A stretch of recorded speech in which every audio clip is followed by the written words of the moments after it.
councillors can... Oh, yep. Oh, there we go. Can you hear me now? We can, great. Just a little bit closer to you, please.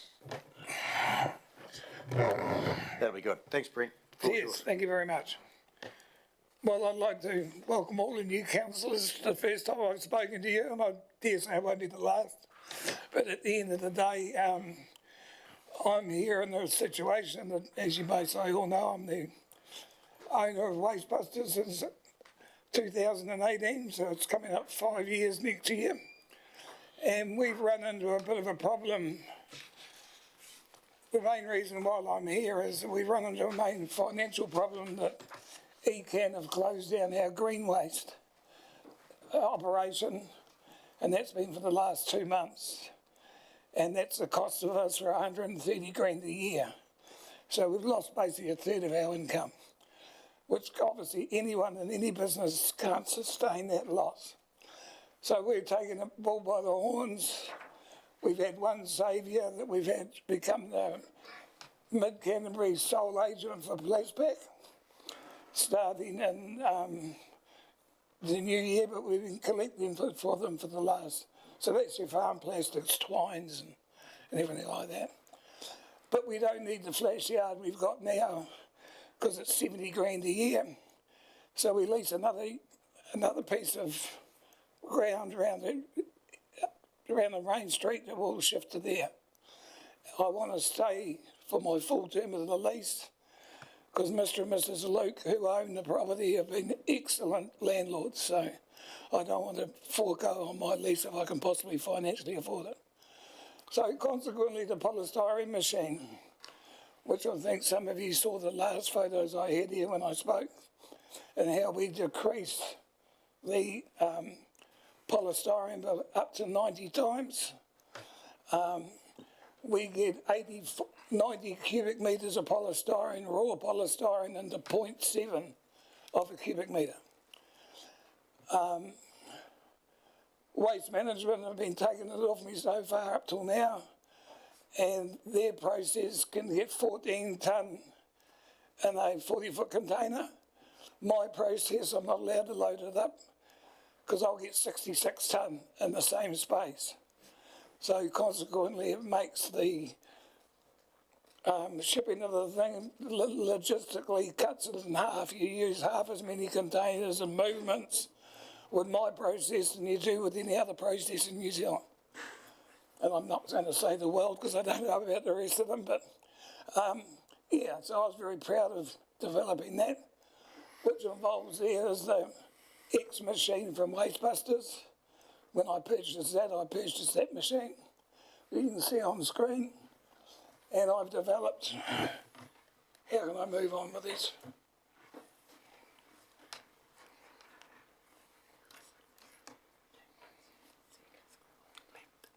Just up and down. Oh, on that. Excuse me. Just keep talking, Brent, because the time's running out. So, yeah. So, as you can see, the next part of the machinery is a power pack hydraulic that drives my machine.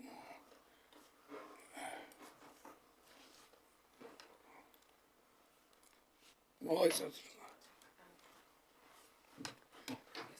Yes, thanks. Sorry about this. And that part is the main part that I've developed as a press that comes out of the machine like a 3-inch roll of toothpaste, falls into that hole and then gets compacted into the wee brick, which is 500 mil long, 270 by 330. And that little bit of polystyrene weighs 50 kgs. So, yeah, that's another photo of the machine. So it's quite an expensive machine. I believe when Wastebusters purchased it, it was close to $60,000. Yeah, please. Yeah, that's another photo. And there's the main thing that I showed at the last meeting when I was here. Those 84 bags of 1-tonne bags of polystyrene are all in that block. So you can see how it reduces. The most thing that amazed me through the whole process is that there was 780 kgs of polystyrene in the bags, and when I weighed that pallet, it was still 780 kgs. So basically all we did was take all the air out of it. Everyone says we should get rid of polystyrene.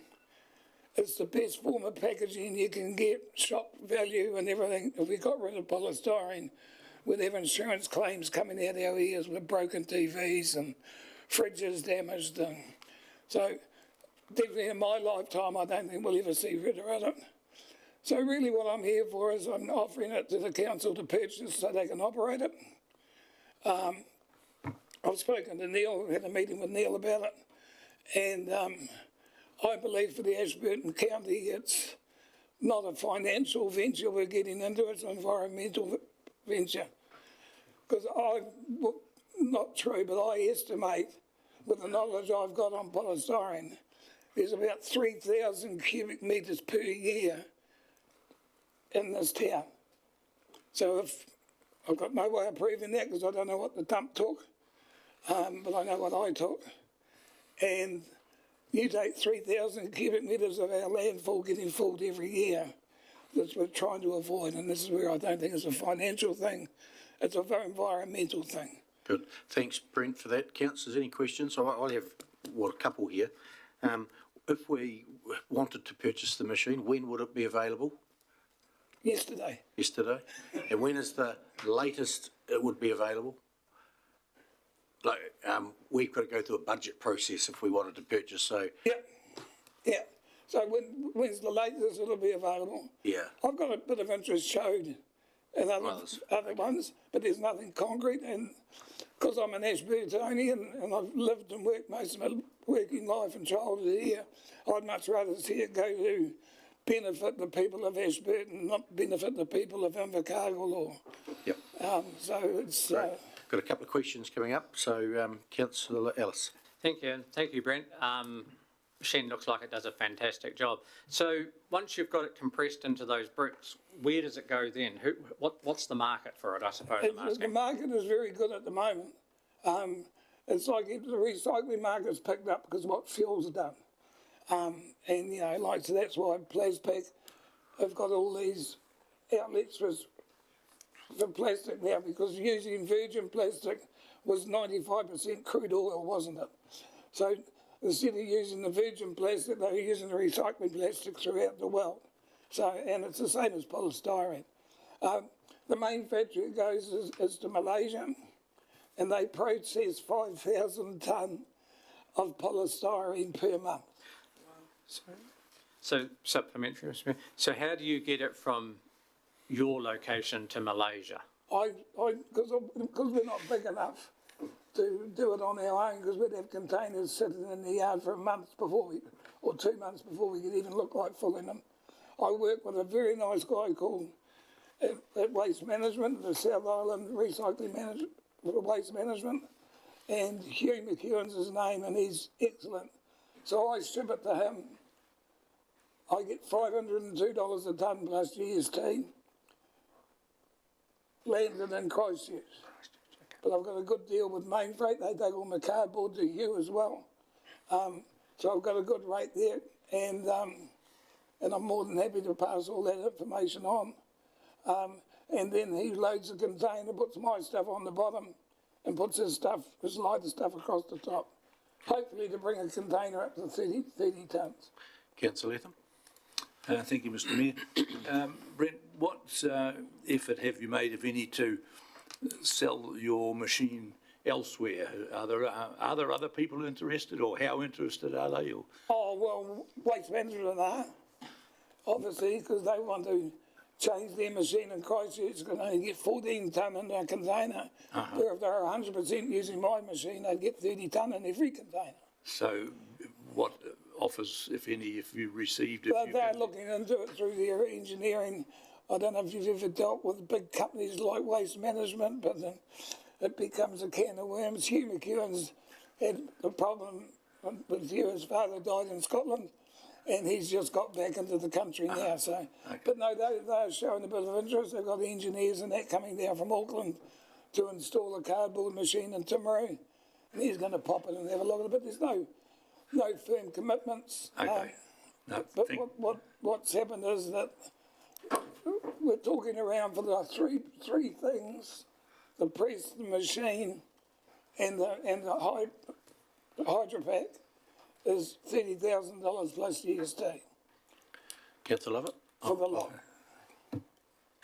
Councillor Lovett? I was just going to ask about the machine itself. Is there a life expectancy of it? You know, is it, you know, at the, halfway through its life or at the end, or? No, I would say it's extremely. What I've just said is the polystyrene volume in Ashburton. If that machine has only been working maybe 1-2 days a month, and you know, it's the machine itself, the press. I know that because I designed and built it through the engineer repairs, and I know that's only done, you know, maybe a month's work in total. Yeah, it's not like you're going to be doing polystyrene every day, all week, because we're not Christchurch, we're not Auckland. I do get the occasional people. I did a lot for a big horticultural place, Zealander. You know, they bring down a truck and trailer load, and but whether you wanted to carry on with that or use it just for the Ashburton people. Okay, and the other question I was just going to ask, did you design and build this yourself? It's not a production model? No, the press I designed, and the baler basically that squeezes into those wee cubes. I designed them through the good friends, the Hunt brothers at Okay, so all the Engineering safety Repairs. standards are all maintained and, Yeah, it's all very well maintained and in very good order. thank you. Councillor Hoover? Thank you. G'day, Brent. There you go. Good. The reason for the sale, is it just that when you're not getting enough product to shrink down and it's a turnover thing, or is it more about those bales in the background taking up space? What's your reason for wanting to flip it on? Financial. Because at the moment I'm paying $70,000 for my yard, and I've lost 130 grand a year through the green waste. And the shop is good because Maureen's there every day, so she knows we're serving the customers, but there's no way we can survive with just the shop. And Plaspac don't need the big shed. Keep the baler under cover, bring it into the yard and bale it. Cardboard, I'll be still carrying on doing only Ashburton cardboard.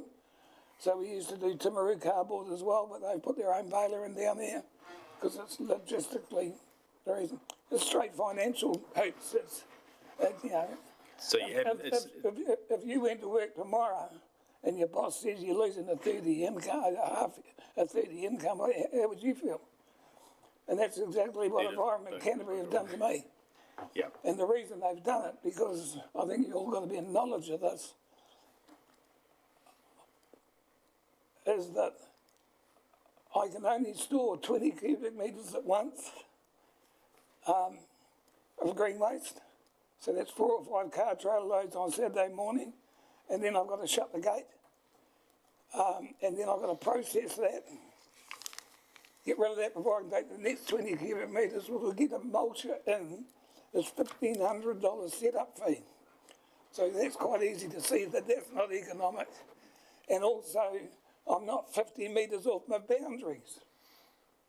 Wastebusters have been operating there for 13 years under these circumstances with no complaints from anyone bar the person that's complained this time, and it happened 2 years ago.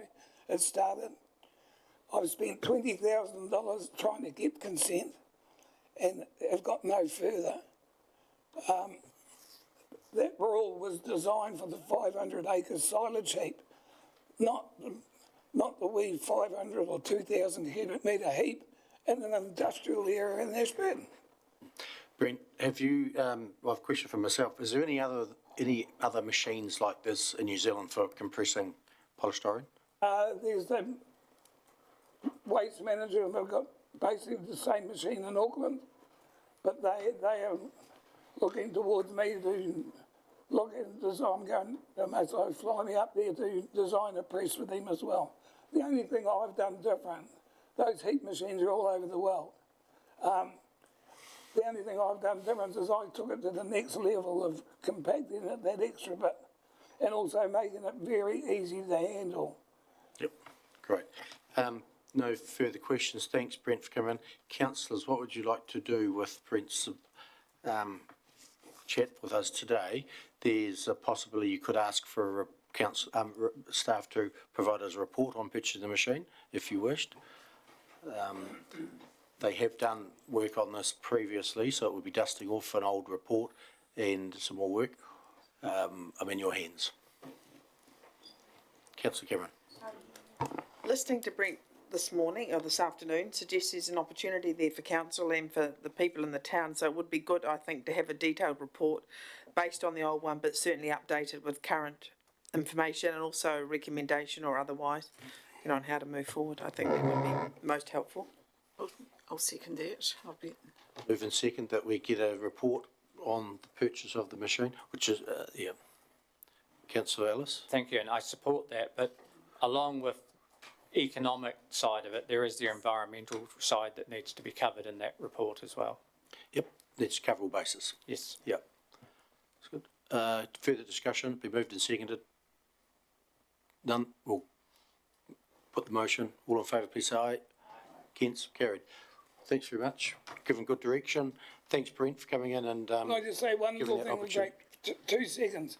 Last meeting I was here, I was invited here to discuss the food waste and green waste ventures. And I think Neil was the chairman that day. And I was still very keen to become a part of any future. We were going to have a select committee situation. And I'd still like to put my name forward, even though I'm not doing the green waste. But my knowledge of both things is quite extensive, so Okay, if that carries on, I'd like to still be kept in the loop. make note of that. We'll make note of that, yep. We were talking about November, but that's gone, isn't it? I'm not sure where it's at, but we'll No, make note of that and, yep, Yep. see where it has got to. Keep in touch, correct. Russell? Oh, Neil. Yeah, the scheduled meeting was meant to happen in November, but the consultant who's been facilitating it for us was unable to make it, so it'll be done in the new year. Yeah. Okay, thanks. Yeah, Russell. I'm just assuming there's a bit of a timing issue around this too, because you'll want a decision not May next year, I assume. No, definitely not. Definitely not. Hamish, when do you think we could have a report?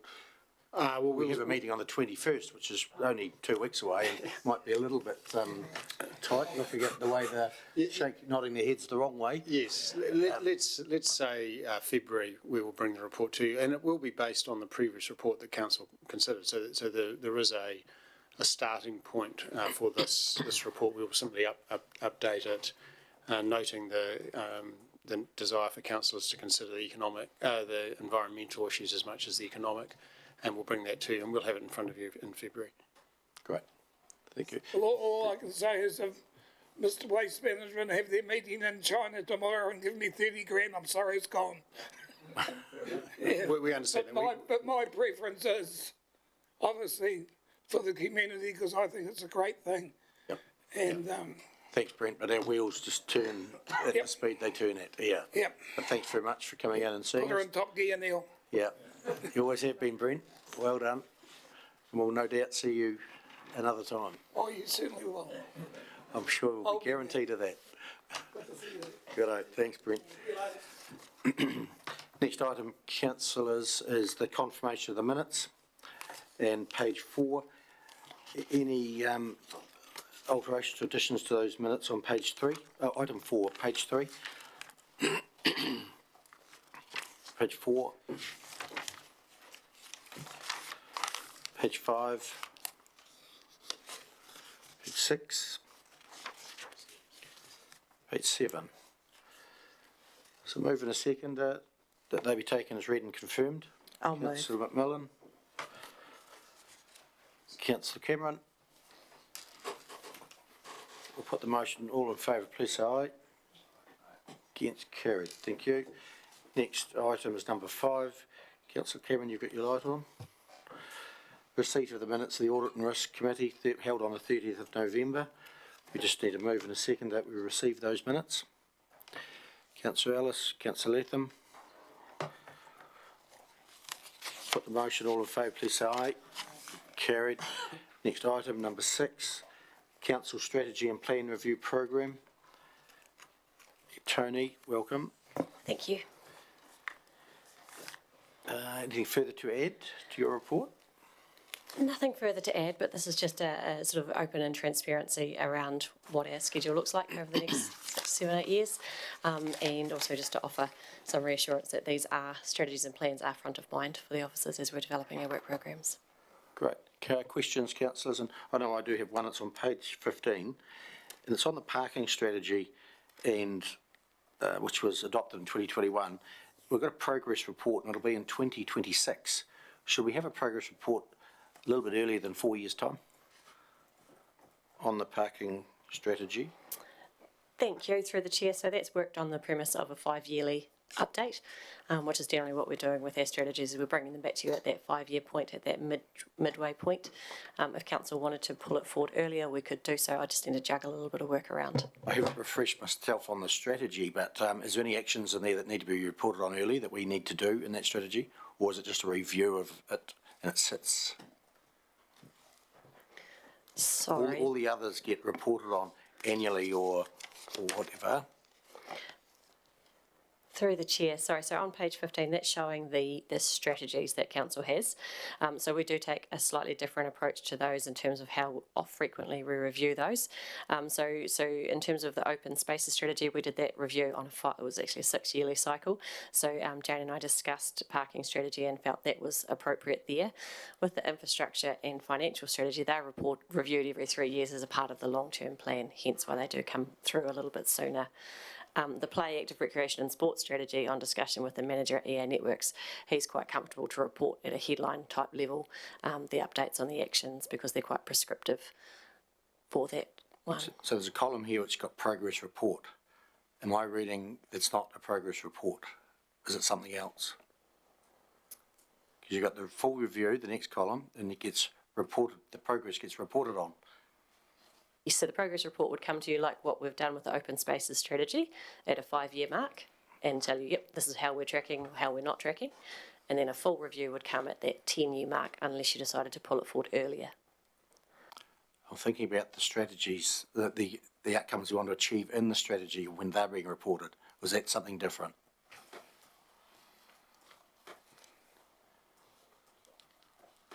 Through the chair, I guess the outcomes, you'll better see progress towards the outcomes at that progress report stage, because that will show the actual physical actions and how that's building up towards that larger goal, which sits within a part of their strategy. Okay, thanks. Councillor McMillan?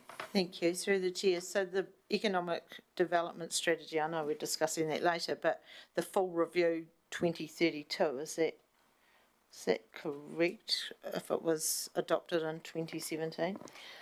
Within that strategy, at the time when it was created by our consultants, it was envisioned to be a 15-year strategy. Okay. Yes. Yep. Councillor Cameron? I'd like just to seek clarification through the chair, if I may, with regards to the parking strategy that the mayor's just referred to. Are we getting a progress report in 2026? Yes, you as are. to our meeting of the objectives in the strategy? So Yes. that will be next council. Yes, that's correct. So this council doesn't get an opportunity to evaluate the strategy for electric vehicles or parking for the staff for the new thing or anything like that. Is that right? Yes, through Mr. Mayor, the parking strategy is a 10-year strategy. Yeah. The view that we've taken at this point is that midway through that period, we would check in with progress. So that's the suggestion in this report. Yeah.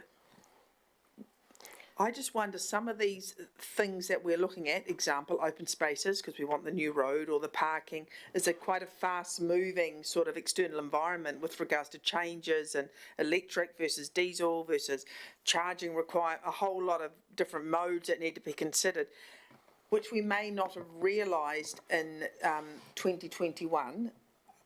What was going to happen to the world, and does it need a little bit of a look over to make sure we're still on track and that the objectives or the key result areas are relevant in 2026 to 2031. You know, that's a long time in a life of a vehicle, you know, in thinking about parking and how we move about. That was just my thing. We've got the RMA reform, which may also influence that. A whole lot of things I was thinking about. Is that a reasonable time frame? And so, I mean, it might be fine in some areas, like, I mean, I don't know, perhaps some of the other strategies, but I just wonder if parking and the airport, you know, some of those things might need earlier review because of the nature of what we're discussing. I think I may be able to help. Instead of the strategy, the action plan that sits in the strategy gets reported on when. Let's be different to that's what we're thinking about is the action plan. So the action plan is the progress report. Yeah. Yes. And how often will that be presented to council? As listed here for, sorry, I'm just referring to the specific one you're talking about, the parking strategy is at this stage it's scheduled for 2026. Mr. Mayor, I recall with the parking strategy that there was a strong feeling that we needed to let some key things happen to see how parking in our town settled down. So one of them was opening of the new library and civic centre and the patterns that might change from that. One of them was the redevelopment of the CBD. We know there's further private sector work on earthquake-prone buildings. And so it was a check-in point partway through the strategy to see how it was travelling. What I'm hearing is that councillors have concern that waiting till 2026 feels too long. So tell us when you'd like to review it, and we'll amend the 26 to something else, and adjust our work programs to reflect that decision of yours. But this was a proposal to check in against the strategy halfway through that strategy. Because if we do it now, for example, we haven't yet moved into the new building and the patterns of parking won't have changed, and the things that were talked about in that strategy are not likely to have altered in any fashion from when we developed the strategy. So it's trying to find a sweet spot, I suppose, where there's meaningful opportunity to assess how it's travelling, but in a timely way that meets your needs. So tell us a date and we'll do the review then. Yeah, I think we might be just on mixed messages rather than reviewing the whole plan. Yes. We get updates on the actions that are in the plan. Like, and I'm just looking at one in the plan is where are we? Provide an appropriate level of all-street parking for long-stay visitors. So we get to 2026, we haven't done it. Well, we're too late. We'd like to know on the way through how we're progressing on providing long all-street parking. If you get what I mean, perhaps two different things. Yeah. Yeah, Neil might. Yeah, through the Mayor, what we typically do, particularly the areas that I manage, is the strategies do fall through into the activity management plans, and we workshop those with council before every long-term plan. So the actions would feed through from strategies into the activity management plans, and then be reported through there. Okay, that might be sufficient. Who's next up? Lynette. You set out a strategy a while ago, so the action plan and that, so when a group or somebody wants something in it, we have to wait to that end date. You know, I'm just thinking out at Rakaia as an example. They've looked into their town and they want a playground on the east of the highway. So they have to wait to this end date before it can go in, or does it come through the LTP to get into this? How do you add things? I'm getting a little confused. Are we still talking about the parking strategy? Oh, no, I've moved, well, You're sort of generalising a bit, the same concept. Okay. Tony?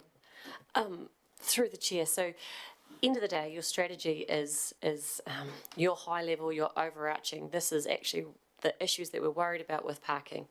That isn't meaningful until it then drops into an activity management plan and then drops into a workshop, into your associated budgets and flow through into the long-term plan.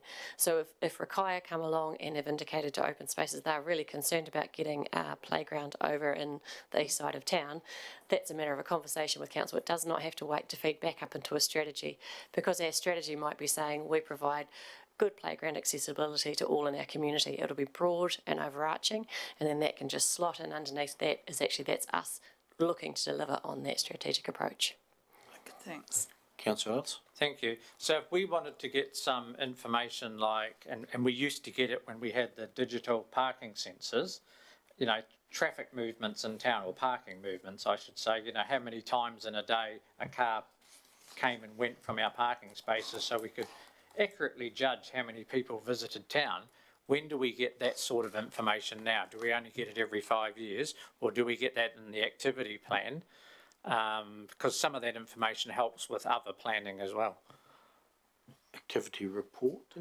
Activity briefings can cover council's expectations about their sort of detailed knowledge. The strategy wouldn't tend to be the place where you'd report on weekly vehicle movements. You know, the strategy doesn't contemplate that level of operational detail. So the need for that sort of information should probably flow through the activity briefings. Or issues that you're confronting or hearing about in the community, which you raise around the council table and we go and specifically look at, but they're not linked so directly to the policy, to the strategy. If that told us that our Councillor Cameron now, you've gone off, come back on if you wish later. Councillor Cameron? We set the strategy based on the information available to us on the day that we set the strategy. We have consultants that say, well, in the future, we anticipate there'll be more electric vehicles or more hydrogen vehicles or whatever. And we anticipate through the RMI changes that people won't need parking spaces outside the home and people will walk more. So that's how we set the strategy. We have the overarching goal. We get a traffic light system at the end of the year to say green, orange, red, we're achieving it or we're not achieving it. We have very little detail surrounding that. What say suddenly the world changes and something else happens and I don't know, we don't want any parking, we want to have camper vans everywhere or whatever, a major change in the parking world. When do we get to influence that? Do we go for a review annually of the strategy? Like that would be something, because we don't have an update on how we're achieving with it. We have the actions, but this overarching strategy we cannot seem to influence, and it would be quite nice to have some influence over that or some view on that, you know, so we could sort of feel that's more tangible than it is. At the moment we get the parking strategy, we have this many parks, 3,000, which in so many square metres, you know. Do you understand what I'm saying? Through the chair. I do, through the chair. Yep, absolutely. Probably two aspects to it. If the world fundamentally changed tomorrow and we are all in electric vehicles and hydrogen vehicles, as officers, we wouldn't be doing our best job for you if we didn't come and say, actually, what we thought 2 years ago when you adopted the strategy actually doesn't even fit in the world in which we live. So I guess there's a little bit of, we would be coming to you saying, actually, the way we were thinking about the world doesn't line up anymore. The second part of it is the how to know that we're tracking towards those overarching goals, and it's one that is how long is a piece of string. We could keep reporting endlessly and monitoring, and it could take us away from doing any of the doing. I suggest perhaps with the parking strategy, taking on board your point, Councillor Cameron, that 5 years is too long and actually it's not within this term of council. Perhaps a progress report should come every 3 years on a strategy, so at least each term of council gets a chance to have a look, and if we're going west and you want to go east, you have that opportunity to tell us. I think that would be useful because as elected members we're often approached and we need to have some influence over those strategies. I mean, a 10-year strategy is a long time and a lot can happen in 10 years. Yeah. Thank you. It's time for that, if we changed it, 2024? No, 23. Yes, 2024. 24. It was adopted in 2021, so 3 years on from that. Right, okay. Councillor Wilson? Yes, I agree with that previous discussion in that looking through when they were adopted to when their full review, there's none in the next term just about. So I feel that it's a question probably, is there an opportunity at the progress report to insist on a review of the strategy going through, or is it a foregone conclusion that it rolls on? Through Mr. Mayor, council's in complete control of this. So it's council's strategy. If upon a programmed review or calling for an early review, you decide to alter or continue or redo something, then that's clearly council's decision. Equally, however, if you want every strategy to be considered by every council every term, then you're only ever going to have 3-year strategies, and we'll we will struggle to deliver meaningful reviews every 3 years, just so every term can have that sort of decision-making input. So again, it's always a balance between the resources we have available and the desires of council and the community to make sure that the strategies are meaningful and staying up to date. But we will respond to council as well in these matters in a ongoing sense. How many strategies have we got, Tony? There are 6 or 8 7? strategies. 8, yeah. Yes. I just feel that we, as time goes on, councillors change, and so we need to be cognizant of the voters' change, and we don't want to get locked into a 10-year roll of strategies, especially since they've all been done within a reasonably recent time. Yep. Who's that? Tony? I think all we're asking for is maybe some flexibility. Would that be right? Rather than being too rigid, like we should, both sides, be able to have some flexibility that if something occurs, that we can react to it straight away. Absolutely, and it'll either come, from officers who are seeing a change, or come from councillors who are calling for some sort of. And there is always that flexibility. And in fact, if you think about this report, we're bringing it to you as a proposed review program, and we're talking about needing to alter what's being proposed because it doesn't quite meet your needs. So this is exactly the process of coming to a sweet spot where we're meeting your needs within the resources we have available. Yep. I think we're happy with every other date in there. Yep. So it's one to change to 24. With that change, someone like to move that recommendation we have in front, that we adopt the strategy and plan review schedule as attached. Roger. Lynette. Put the motion, all in favour, please say aye. Against, carried, thank you. Item number 7, external appointments policy review. Welcome. Thank you.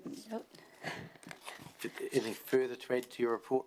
No, thank you, Mr. Mayor. No further comments. Happy to answer any questions. Right. Questions, councillors?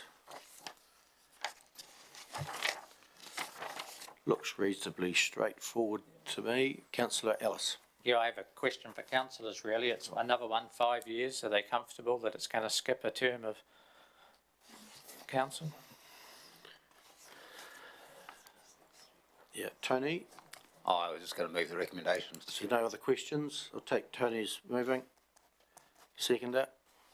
Liz? Yeah, I'll second. Open for debate.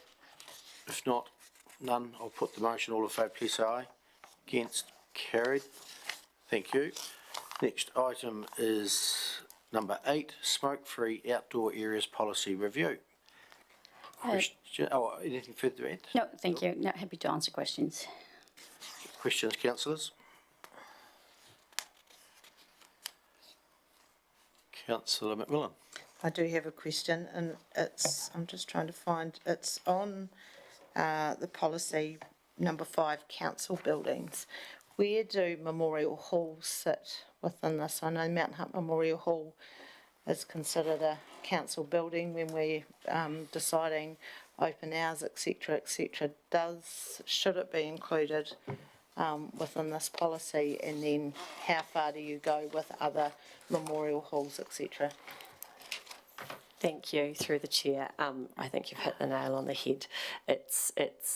Technically it could come within this policy, but it's how comfortable council is stretching into the say in which those hall committees have around their own buildings and facilities.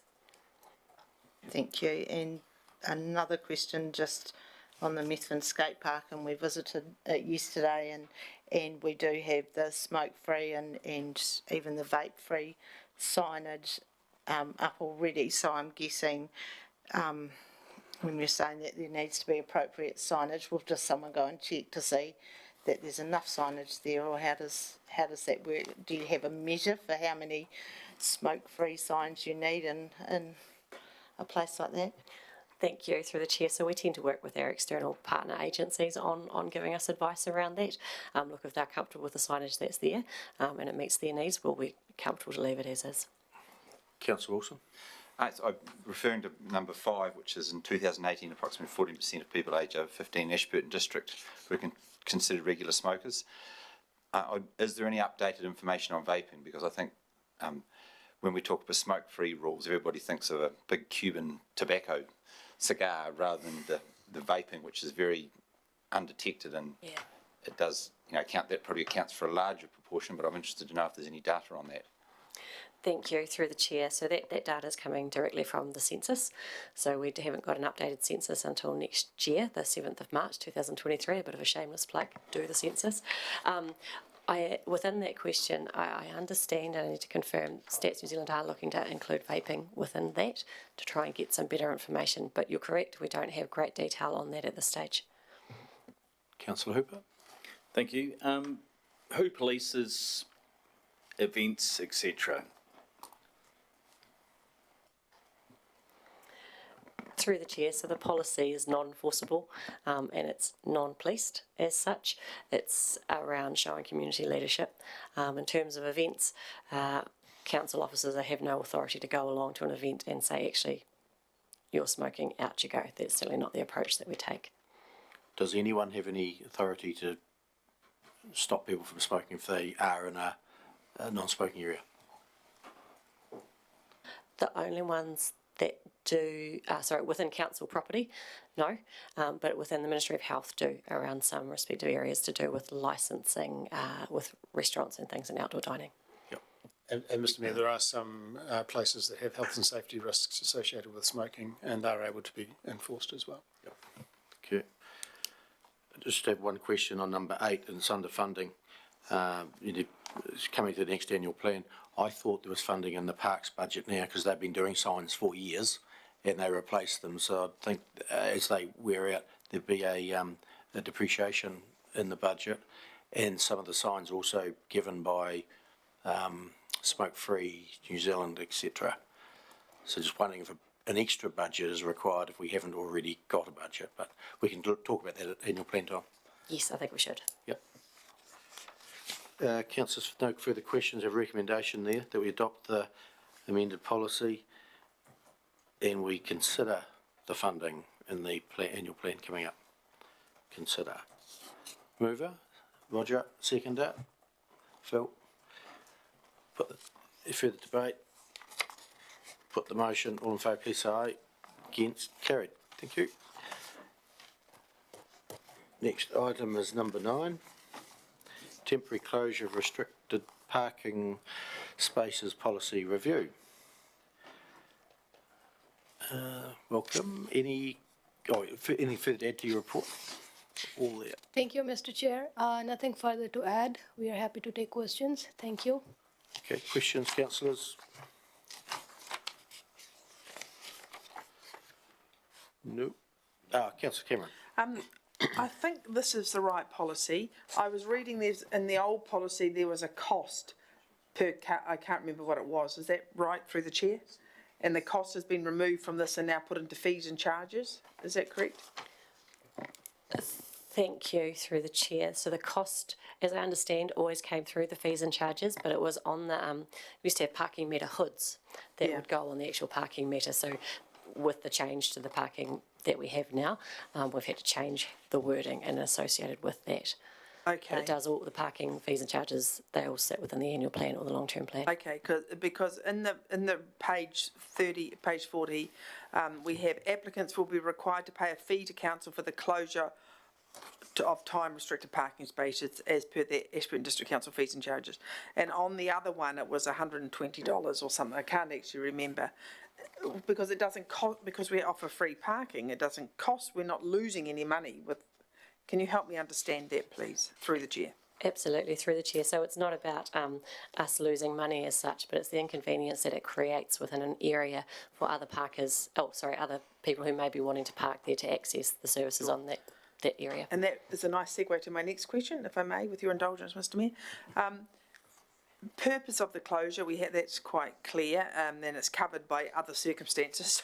That's all pretty clear. It's got the criteria for consideration, which I don't know that we entirely appreciated in the past. And one of those criteria was impact on other businesses in the area. in the past, I've been led to understand, I can't actually see that now around here at the moment. Where is that, Mr Mayor? Can you see that? When you would consider closing it. And when you make that, here we are, under applications. Factors council will take into account: impact on surrounding businesses, availability of parking in the area, like when the street is closed, there is no parking in the area because the street is closed. Appropriate alternative locations. Do you think we need to flesh that out a little bit more? Like, is there a waiting for those things? Through Mr Mayor, this is all existing policy. All the change that's in front of you today is to note the metered, the meters aren't there and time restricted parking is in place. So the fees and charges are in the fees and charges schedule. The existing manner in which we use the discretion to consider applications is all as we're doing it now. This wasn't a fundamental review of the policy. If council isn't or if council has a view that the overall policy needs review, I would suggest we have a resolution to that effect and our team goes away and does a review of the policy. This was simply updating it to reflect the fact we don't have meters anymore. It wasn't aimed at quite such fundamental points that are now being raised, because we haven't done that work to give you an answer. Just clarification, it was adopted on 17th of December 2017, and every 5 years it gets reviewed, which takes us to now 5 years since it was done last. Am I correct? Yes, you're correct. So it should be reviewed, and perhaps a little bit more in depthly than what Councillor Cameron's asking. Well, I'm just, because it's on the table, and every time I say, well, the policy doesn't say this, I'm trying to take advantage of this opportunity. Yeah. Thank you, through the chair. So when we were looking at this, we sat down and, it used to be owned by the regulatory manager, and that has changed. We sat down with the roading team because they are the ones who are really administering this policy, and they are doing so in a surprisingly complex way. I can't remember the name of the system. Neil, you might be able to jump in and help me. But Mark is, when he's getting an application, for example, a building that's perhaps being demolished in the CBD, and we are going to need the parking space in front to be able to get the cranes in. He's sitting there working all of that through in the traffic management assessment, and so that's been where it's all picked up, hence why we haven't gone into too much detail in terms of the applications and the criteria, because it's all feeding into it's quite a technical system, so to speak, that the roading guys use for assessing traffic management. May I, with your indulgence, it would be very, aside from the point that the Mayor made that it has been a long time since the policy was reviewed, I think it would be good if we had a better understanding of the policy so that we could relay it appropriately to the people that object to the policy when they come. For example, the closure of the CBD recently. There were some people that were unhappy with the closure of the CBD for various reasons. We really have no understanding of how these are measured. They're measured at council by just us feeling it, but we don't know the system, the complex system that Mark is using. And I wonder if it is appropriate time to review the policy. We're reviewing it now, but in depth is what you're thinking. Yeah. Well, we're not reviewing it. We're just agreeing to, because we don't charge fees and charge. The fees and charges are gone. We're not really reviewing it. We're agreeing to roll it over, but if you want it more in depth, then that's probably what we should do. And Mr Mayor, this is not the street closure project. This is not closing the CBD. This is temporarily restricting parking because something's happening that it needs to be safely done. So there's we could have some sort of workshop where we explain to councillors how we administer this policy. But I suppose just note the distinction between governance and operations, and the council's role is to set the policy, which you've done, and then we go away and make it work. And you've said what criteria we need to take into account. So that clause 2 talks about all the things that we must assess as we administer the policy. I guess the standard operating procedure or the step-by-step work that we do then to give effect to this policy is more a management issue than a governance one, perhaps. Councillor Ellis. Thank you. Has council determined that we are going to have free parking in our CBD for 1 hour in all car parks forever, or was that just because of the redevelopment that happened, or because otherwise, why do we have a fees and charges schedule with? It was for forever, and forever until we review it again, so, Yeah. yeah. Yeah. But the fees and charges is for a whole host of parking that doesn't comply with the first hour free and does other things, and how we're going to deal with that. Councillor Lovett? Yeah, I just can't see the point in reviewing it because there's not a lot in it. We're only just doing those restricted parking for, as you say, buildings coming down, or it's not affecting anything else. There's really nothing there, is it? It's just the direction. It's wasting officers' time bringing this all up and just going through it because there's really no substance to change. Am I on the right direction? Only you could tell that. Yeah. I just had one question on street, when we close the streets. We're having temporarily closure of restricted parking spaces when we close the street, but it's not addressed in here, and should it? Because you can't park in there when the street's closed. Well, that's the thing though. The vehicle can't get in there to park. Correct.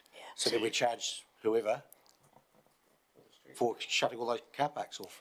So under The policy's silent on it. Under point 4 of the policy, fee exemptions, council will consider applications for fee exemptions from voluntary and community groups that require the temporary closure of parking spaces for a charitable event. Oh, that covers it. Yep, that's good. Carolyn? It was too much a red flag for me, Councillor Lovett, to ignore. It has massive impact on a lot of people and a lot of businesses and a lot of livelihoods. So this is only to do with temporary closure of restricted parking spaces. It is silent on the number of parking spaces and when these parking spaces closures can happen. Personally, I would like to, and I understand, Mr. Chief Executive, the relationship between governance and management, we do sort of straddle a little bit of both. I would like to have an understanding so that I can communicate appropriately to people that ask the question. And I don't really have an understanding of how, because I don't know the tricky system that's used, how that's determined. The closure or not closure, the dates it's done or not done, the hours it's done or not done, and how many it's done. And, it could be 20 parks or it could be 2 parks. Can we take a wee workshop on somewhere to just thresh this out a wee bit and get understanding of what at some stage we can, when we've got, when we're in for something, we could add that on to give you better understanding of it. Councillor Miller? Do we need to move that this lies on the table then? No. No, I don't think so. I think the policy is okay as it is. Yeah. It's just to get understanding of it at the management level on how they're implementing it. Yep, happy with that. So there's a recommendation there. To move it. I second it. Second. Further debate? I'll put the, Councillor Latham. Just one comment, Mr. Mayor.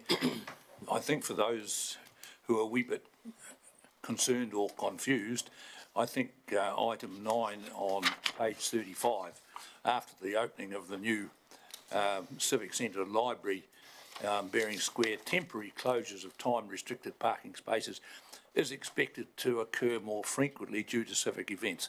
And that's all it is. It's just occasionally we need to close some restricted parking places. So I think that's a very good example. Nothing further, no further debate. I'll put the motion. All those in favour, please say aye. Against? Against? Against. Carried. Want that recorded? No. No, we're not going to review it. We've done that. We're going to have a workshop on understanding it, the management side of the understanding. Next up is item number 10. It's Christchurch NZ Quarterly Report. We have Tracy and Kathy. Welcome. Come on up, push the button on the right hand side. We have, it'll put the light on, that's it. Both of them can go at the same time. That's right.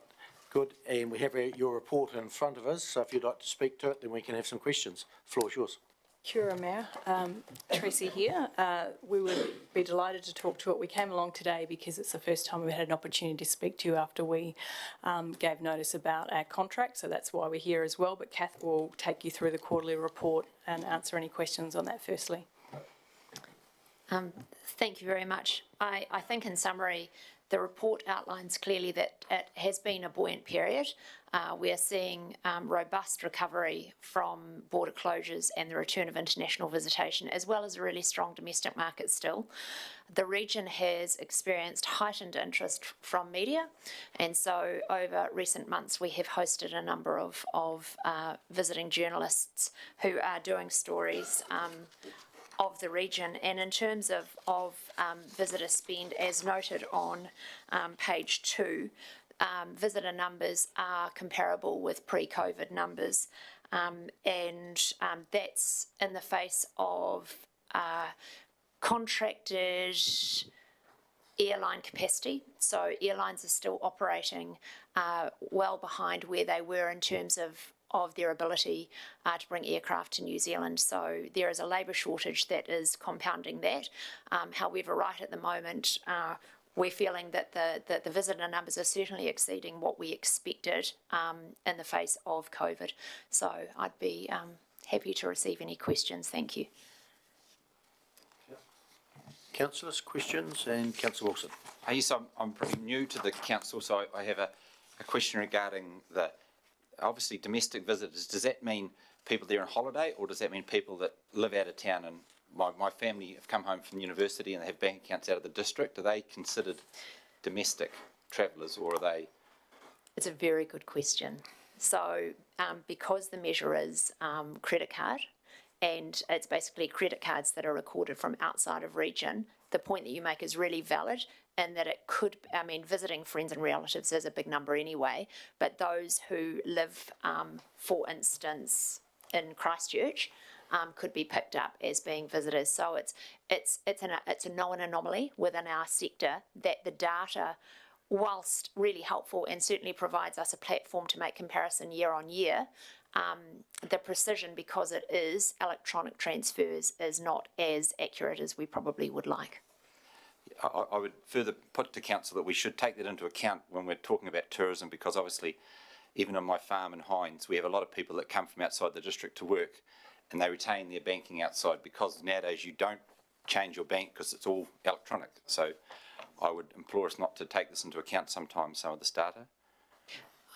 I would also add to that, if I could, that because that is one of the measures for some of the accommodation providers, for instance, where bookings are made online through a different channel altogether, so they're booked. Underreported. It's underreported. So there is a balance that's required, because there is a lot of visitation that is not attributed to the electronic card transfers. Hamish? Through Mr Mayor, and just for councillors, this anomaly has been highlighted a number of times in this chamber. It's been acknowledged by Christchurch New Zealand and EMC before them on a number of occasions. The difficulty is there is no better way. So for all the faults that the card spend has, there isn't another way to do this.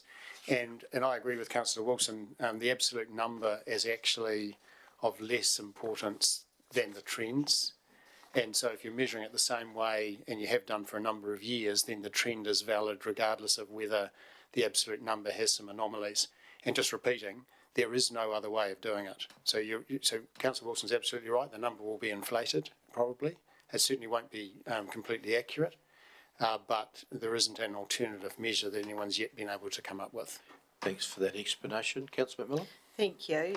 Through the chair, just the film opportunities looks very exciting, and I know there's been some chatter about it in Methven happening in January. The storyline looks very good.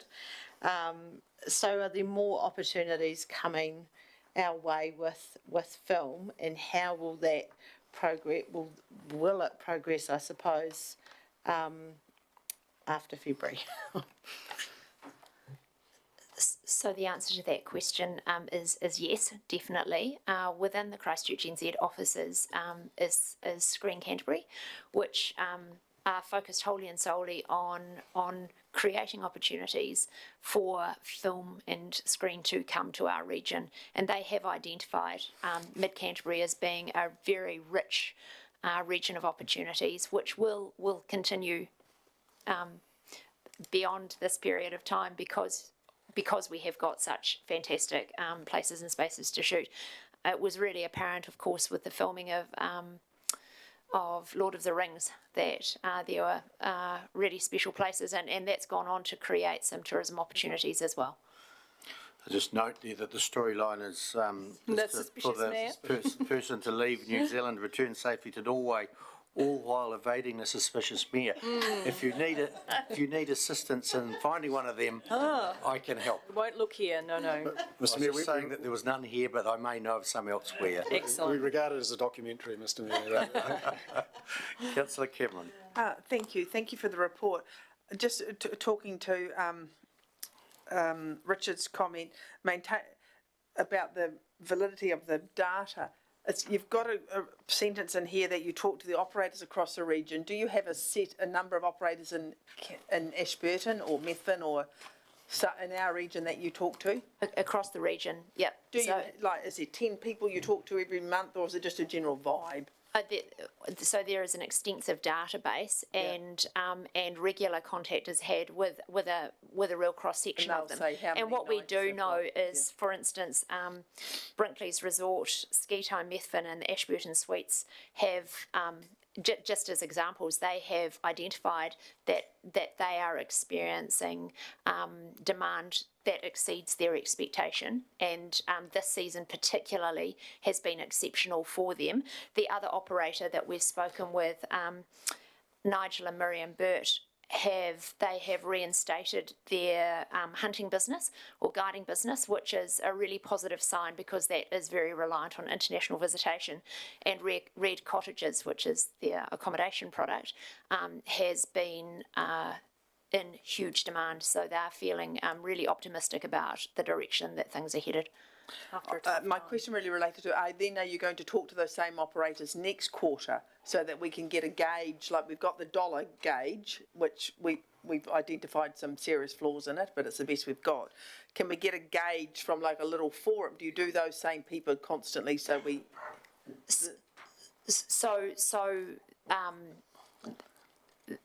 There is a database of operators that are contacted and met with regularly. So every month we would have the same database, but in terms of I guess tracking it, we track the contacts, we keep updated information on how they are going. I guess that's the opportunity for Ashburton District Council moving forward, is to make sure that database continues to be engaged so that we can continue to report and monitor. We keep that data and we keep updating it.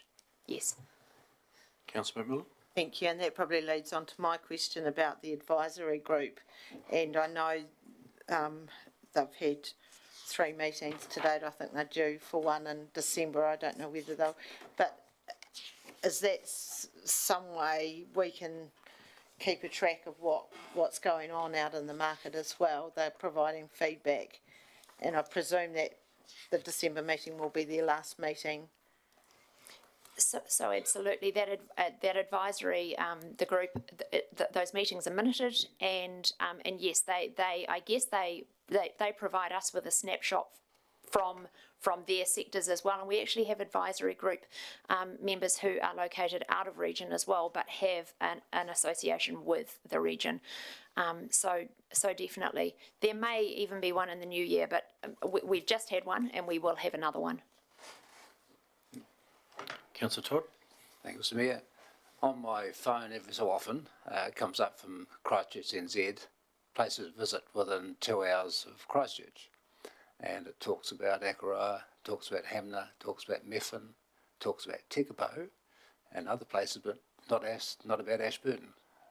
Why? We have done it, well, it depends on the day that you get the messages. That would be one thing.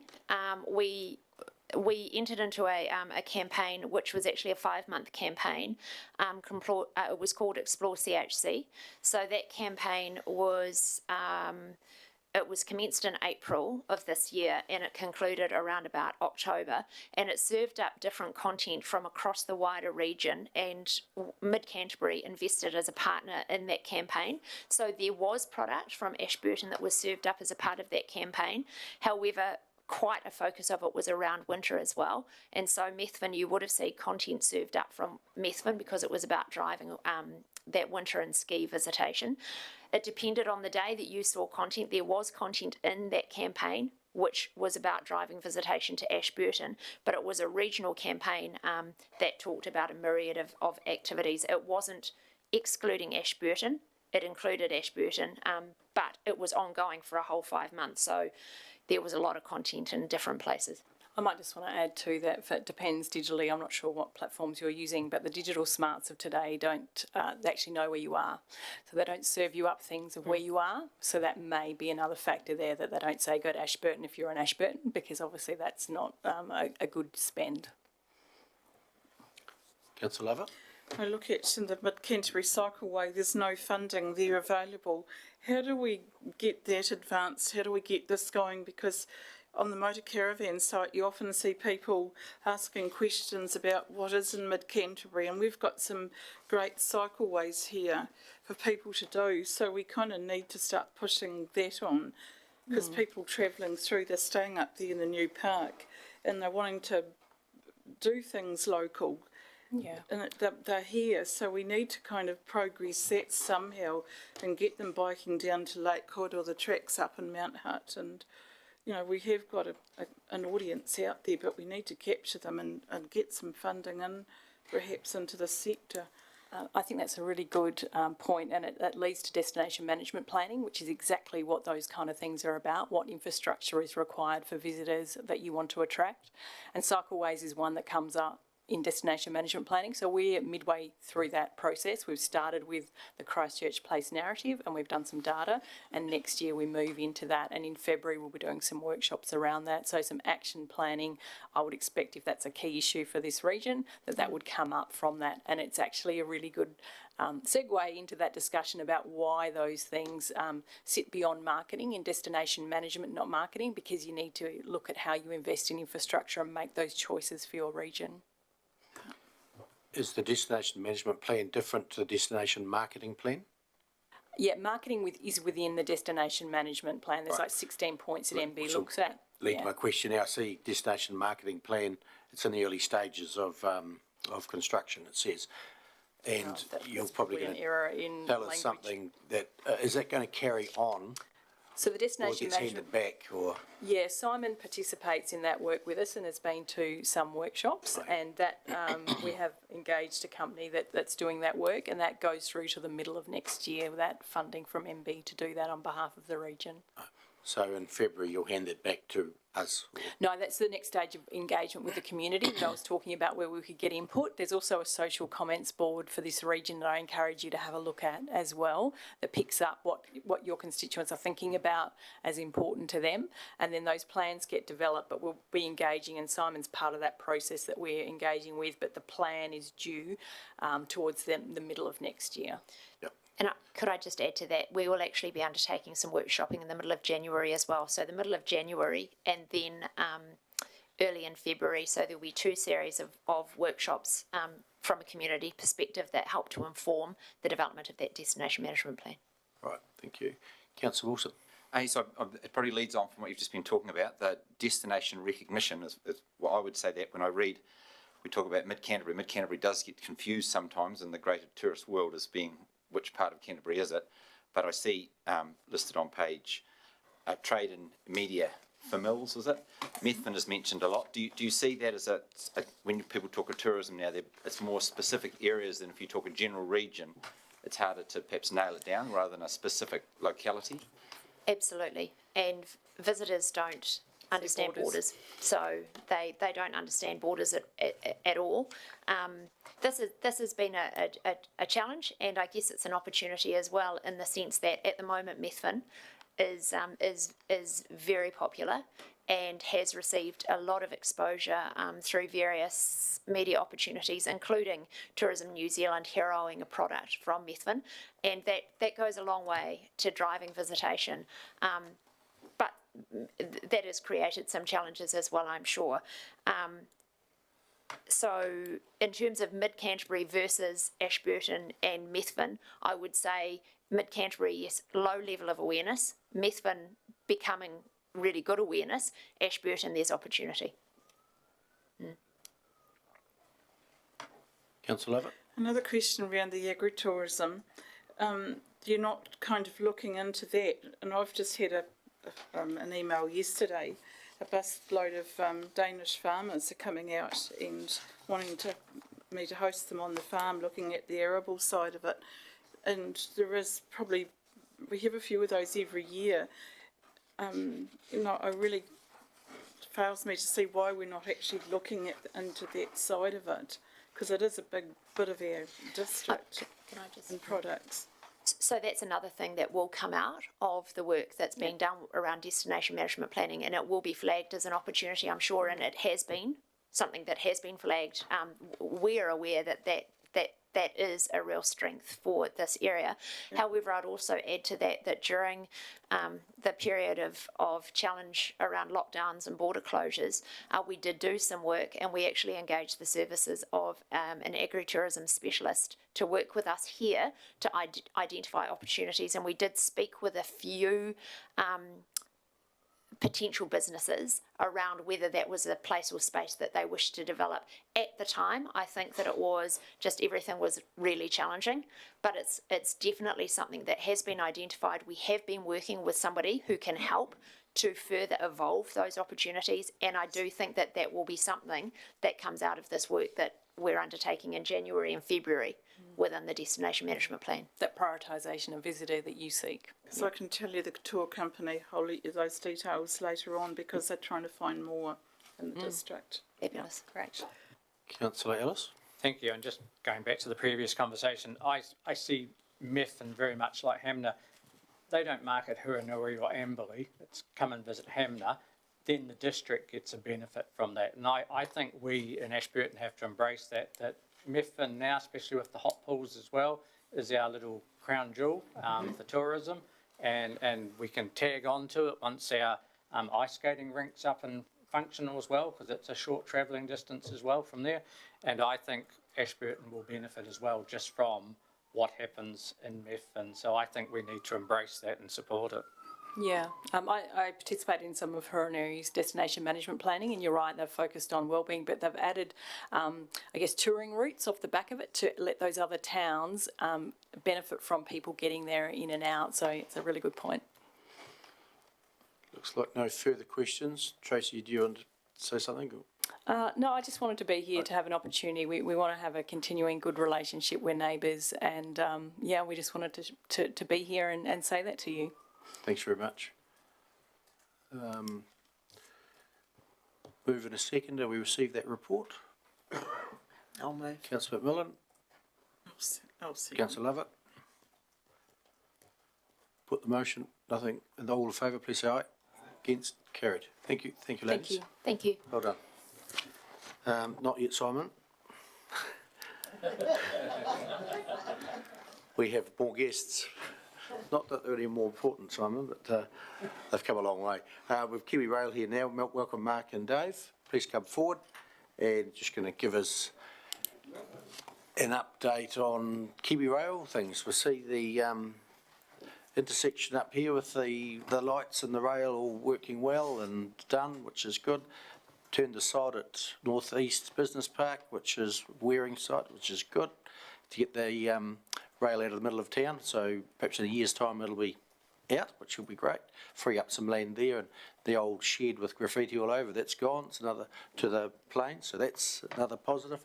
A lot of positive stuff going on from Kiwi Rail, so expand if you can. Yeah, good. Oh, just Mark, just push the button. Both of you. Yep, there we go. Okay. Great. Thank you, Mayor Brown, and great to be here. Yes, a lot of positive stuff going on in Kiwi Rail, and thanks, Hamish, for reaching out. You know, we were here a few months ago to talk about, predominantly Walnut Ave, but to give you an update about Kiwi Rail and our strategy and where we're going, and just want to carry on that conversation. As you said, there's a lot of positives. In terms of Walnut Ave, the job's been completed. There was the opening. The lights are functioning exceptionally well. We have what we call a speed restriction on that sector of the track. So for technical terms, we need the formation to settle. We need to run a certain amount of trains over there before we lift the line speed. So it's going at 25 k's. We've been monitoring that quite closely, and we'll lift the line speed hopefully in the next few days. All of our engineering and surveying that we've been doing and track inspections, everything's holding up really well. So very, very excited. And as I mentioned on the day when we're down there that Friday, you've got the most modern level crossing in New Zealand. So that's awesome. In terms of Tynwald, and so I know you had James here, James Cagle from Wakakatahi last month. We work really closely with Wakakatahi. The lessons that we've learned from Warnett Ave, we're taking on board. Communication's the key. We've upped our game between New Zealand Up, Wakakatahi and the councils in Kiwirau. And we're very deep into the planning to make sure that Tynwald goes really well. And what we will commit to you is a program which will clearly articulate who's doing what when, so that as a community you'll know there's no surprises. And when you're seeing one part that's been built and you're waiting for another part to be built, here's the rationale behind it. And the key, and as I mentioned to you, Hamish, you can hold us to that program and we'll deliver that on time. So we're very excited about Tynwald, and there's a lot of prep work going on. I think, as James alluded, the design for the rail track is 100%. So we're pretty confident that things will go well there. In terms of the freight hub at the industrial park, really excited to be working with Mark Waring and the team from the Waring Group. They're a key player in this. They're the major investors. They're going to end up with an inland freight hub that'll be exceptional, very well lit, very well built by our partners at Fulton Hogan. The train design will go well. We're confident in that sort of this time next year that it'll be up and running and operational. One of the key things for us is trucks off road, and as I mentioned last time, we don't want to rail everything in the country, but there's really good examples here where product can be travelled, especially to the ports or transited to the ports, aggregated, transported by rail. It makes common sense, and it's great for everybody in the community, and very excited about that opportunity. We're also progressing that type of initiative in several other parts of the South Island. So we're looking to replicate something very similar in Greymouth, and Mark's interested in that opportunity. We're looking to do this in Makarewa and Mosgiel, so we've got 3 or 4 opportunities. It's the way for the future for us. In terms of the corridor here, as you all know, rail's been here for a long time, and we run through your very busy township. And as Mayor Brown mentioned, there's been a lot going on. So we've demolished the rolling stock eyesore that was there. We've got the concrete base to be removed, but that will be completed. We've got a couple of initiatives that we'd like to work on. The pedestrian crossings at the centre of the town, we'd like to look at those, and we've committed to looking at those. I think I spoke to yourself or one of the councillors on the day, as yourself, sorry, yep, in terms of the scooters, mobility scooters, wheelchairs, etc., bikes going across those. So we've made a commitment that we'll review those. We've started that work and looking to upgrade those. We've also, since we met a few months ago, we've done a massive amount of work in terms of clearing the vegetation, especially at the south end here. So we've invested a lot of money. We're working closely with our contractors, so we've reviewed, just like anything, we have Treescape, they come along, they do a contract, they do so many sprays a year, and they do it in this area and all that sort of stuff. I'm sure you're all familiar with that, but we've basically doubled that contract so that we can keep on top of that. But all I can urge is that, I'm a key point in contact at Kiwirau. If you're seeing stuff on the corridor that needs some beautification, some vegetation taken care of, I suppose channel it through to Hamish's team, and it'll end up with me, and we can deal with that very quickly. Just this morning we've been meeting. We have a monthly meeting with FENS, Fire and Emergency, around vegetation, especially this time of the year with the nor'westers and the trackside fires. So we've been working really closely over the last 6 months with them around trying to mitigate the risk around trackside fires. We do get spark from the steel on steel, so steel wheels on the rail. Also the emitters from the stack of the locomotives can cause sparks. So we've had that program of work underway, and I think it's been good that the weather's been quite cool in the last wee while. That certainly helps us from that protection perspective, but we've got a lot of things in play. A lot of our vehicles that operate on the network have big cylinders on the back for watering and damping down fire. So there's some initiatives that are going on there, which is really good. With the change that you talked about, Mayor Brown, in terms of moving the container transfer site here out of town and all that activity and heading to the industrial park, which is the right place for it, we will be working with Track Safe and doing a campaign around the increased speed that the trains will be coming through, and doing a safety awareness campaign with the community. So we're working closely with the local transport team at Ashburton District Council. We'll be funding it, we'll be running it. We'd like to get around to the schools as one part of that initiative. We'd like to do some advertising, put up some display boards, because there will be a change, right? In this day and age with technology and phones, and you just have to look at everybody walking around, they're all walking around with headsets and all that sort of stuff on, and they're not aware of the trains because they can't hear them. So there's a rail safety campaign that we'll do sort of 3 or 4 months before the opening of the industrial hub up the north of the township. I suppose the last thing for me is I did talk about the locomotives that we're getting for the new councillors. We've ordered 57 new locomotives for the South Island. It's $420 odd million worth of investment from central government. This is to replace our ageing fleet.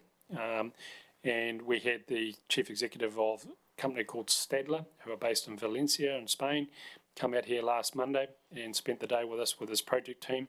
They've cut the undercarriage of the first 2 prototype locomotives, and they'll be here in June 2024. The reason why I mention this, the locomotives are a game changer in terms of the way freight moves around the South Island in the future. One will have more reliable, quicker, more sustainable locomotives, but we'll have more of them so we can grow.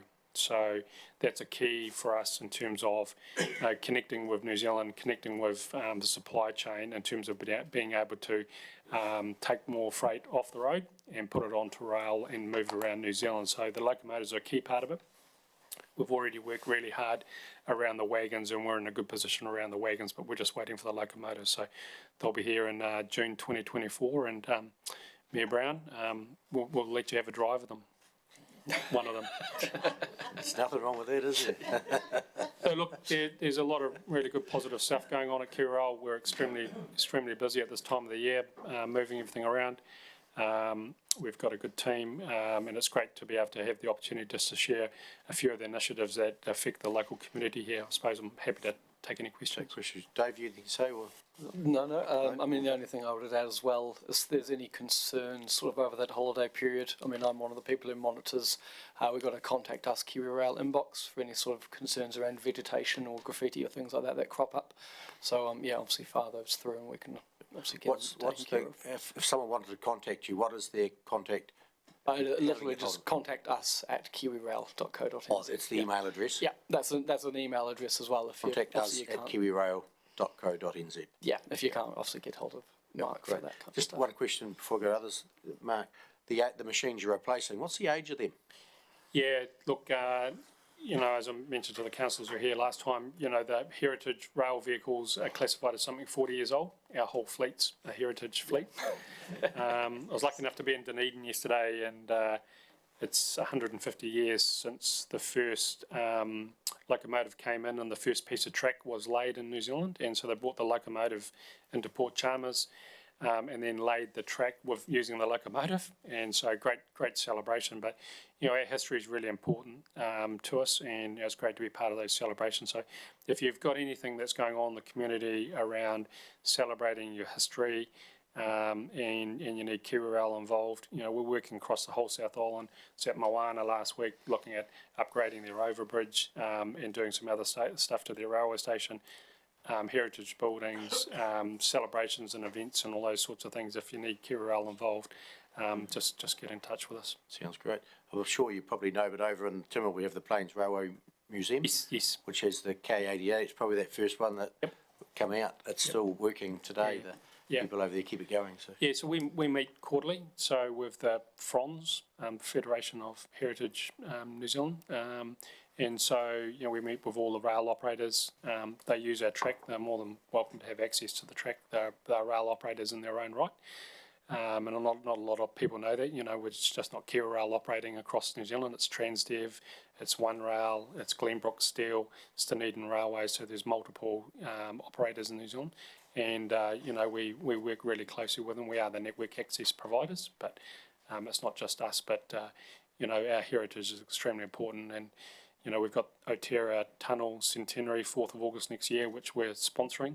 That tunnel's 100 years old. They reckon they're going to have about 2,000 or 3,000 people there, and a lot of people travel through there. Got a lot of affinity with Arthur's Pass and Otera, so that's going to be pretty exciting. So if you see anything in the local community and you think that we can assist, we're more than willing to help. Great. Councillor Cameron, questions? I'm very grateful, and I know we all are, for the work that Kiwi Rail have done on cleaning up the tracks and the land, the Kiwi Rail land. It's lovely, and particularly grateful for getting rid of that old shed. Yes. And on that note, we have a heritage pedestrian bridge that I know that was gifted to the council, but we're looking for some support to repair that because it's a special thing to New Zealand. It's a nationally listed heritage structure. Who do we talk to with regards to that? Are you helping us with me. that? So Hamish and I talked about that when we were at Walnut Ave. So the report's been commissioned, so that work's been done. It's a significant cost. I'm sure that we can assist in that. And we've got we have in our South Island team, we've got a structures team. They're basically all carpenters, highly skilled carpenters. Where is that team based? They're all over the place. There's 50 of them, and they're scattered all through the South Island. And but I'm sure there's some expertise that we can provide in terms of assisting with that. So Hamish is going to fire that report. So you'll talk. So what's your you've got an ETA sort of lined up for that, like a date, I should say. Well, not so much a date. Our undertaking has been to send through the report that we prepared through Neil's team to Mark, so they can see that report, and then we can plot a way through where perhaps there's a joint approach to its restoration. It would be tremendous. Yeah. Look, it's a couple of weeks out before Christmas. We'll get the report from Hamish and his team. We'll evaluate that and come back, in February at some stage. And we've got design capability and bits and pieces. We can't fix it all, but and some hopefully some financial support would be tremendous. Sure. Thank you. Thanks again. Councillor Ellis. Thank you, and once again, thank you for coming. It's great to have people coming in that want to work together and for the enhancement of us all. So just on that as well, the underpass in Tynwald, we've been talking about it in here lately, that nearly every fortnight someone tries to go under it who shouldn't, and I assume you own the structure above it and we own what's under it, and we're just wondering if there's some way we could partner up to stop people hitting that and we try and come up with a solution that stops them before they get there. It's a bit hard because they're turning off State Highway 1 and there's not much room to manoeuvre once they're committed, but one day someone's going to do some reasonable damage to the actual overpass itself as well as their own vehicle, and it'd be nice to avoid that. Yeah, it's a really good point, Councillor. I'm not 100% familiar with the signage that's around there. I'm aware of the underpass. We call it a bridge strike in our language, and whenever we have a bridge strike, it's reported through to our National Train Control Centre, and they flick us out a text that tells us what's going on. What actually happens in those instances, it's actually recorded in our system, and if the trucking operator, they actually can end up with quite a sizable bill from us to repair that and maintain it. So look, I'll take that as an action and go away and do some work on that and report back to Hamish about that. But this is quite a common problem. Yep. Councillor Todd. Thank you, Mr. Mayor. Just a general question, I suppose, Mark, as something alluded to before, was you want to be carrying more freight with the new trains, etc. To what level do you think you'll get? Am I right to say you carry around about 5% of all freight in New Zealand at the moment? Is that currently it's around 12% of the freight task in New Zealand at the moment. Yeah. So what level do you think you'll get to take more trucks off the road? Yeah, look, it's a really good question. There's a national freight study that gets commissioned and is available online, and it tells you all the tonnage and where it's coming from, the different types of commodities and the different type of freight that's transported. We've got aspirations to double our freight business, And as I mentioned last time, you know, we've got no more handouts from the government. We've got to be sustainable, so we've got to grow. So it's quite a major shift for our business, but you know, we'd like to get to about 18% of GTK, gross tonnes per kilometre, and that's the measure that we use. So we've got some pretty ambitious targets for us. Yeah, good Do you know what question. sort of truck movements that would take off the road? I think if it just use the example of Sinlay, when Sinlay opened last May, and so just the volume of freight that we take from Sinlay, 24 wagons a day, there's 16,000 trucks a year. Yep, so it's massive. Yep. Councillor Wilson? Yes, I look forward with excitement to the new rail hub being built out by the freezing works. I know that that's being led by private enterprise, and they've said they'll have it done within 12 months, which is quite a good feat for a greenfield site, including rail. I would like to hope that I didn't read cryptically into your comments about the Tynwald corridor change, that it is done at a cost-effective and timely manner. Sure, we're told when it'll be done, but it's easy to say that you'll get a house by Christmas when you didn't tell them which Christmas.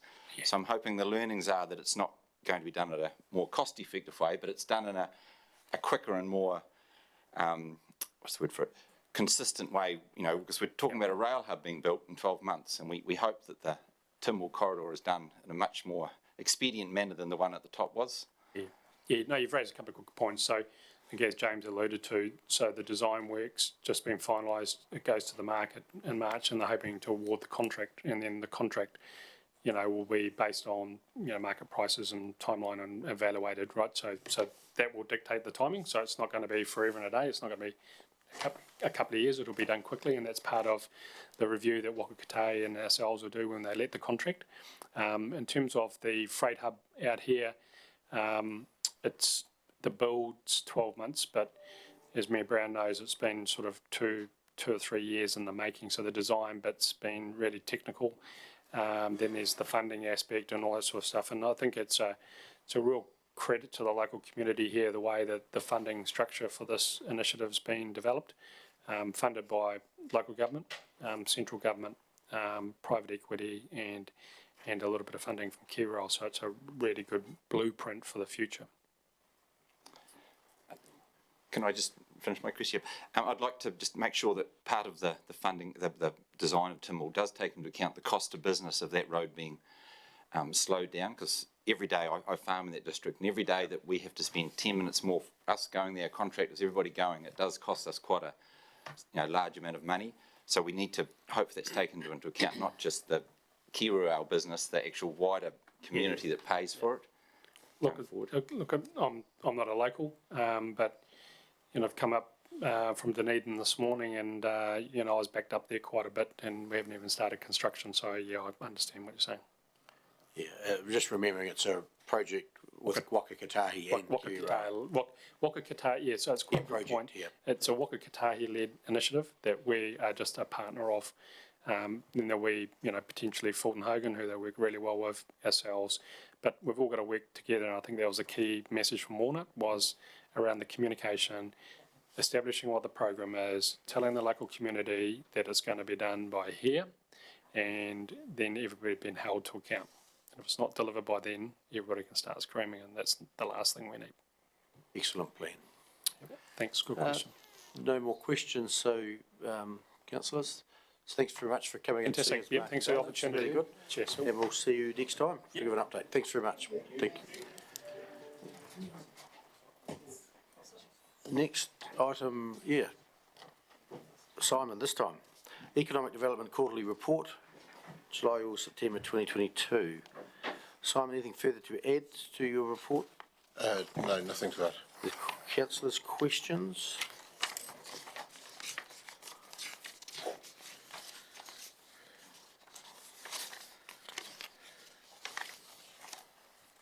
None? Councillor Cameron. Definitely got some. Let's get that little microphone closer to you, Beck. Oh, yes, sorry. I'm just not quite ready, but I was scared you were going to skip through to accepting it before I got my questions all back. That did. Okay. If you want to go off, Councillor Wilson, come on. Sure. Councillor Wilson. Thank you, Mr Mayor. I'm probably I've read the strategy and I've read several times trying to get my head around it, and I found it very broad in its scope, almost to the point where some of the things it's almost impossible to do them. So that's perhaps what leads me to see if the stuff that we have done, we haven't covered off a lot of our targets. I think that's the next agenda item. Yeah. It doesn't come out of the quarterly report, though. Yeah, this is the quarterly report, reporting on what happened. The strategy next will be what's going forward. Is that right? Okay. I'll rephrase my question. Right.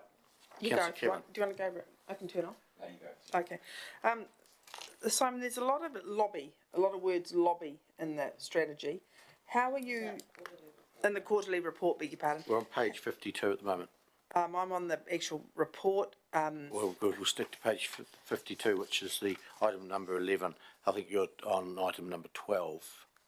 Economic development strategy. Oh, beg your pardon. That's what Item I'm number on. 11. The quarterly Right, report. I'm hanging up. Okay. Can I ask a question Yes, you on can. the On the quarterly item number report? 11. So I'm on page 57, number 15, about the learning hub. You say you've had initial conversations. Is there any update on that?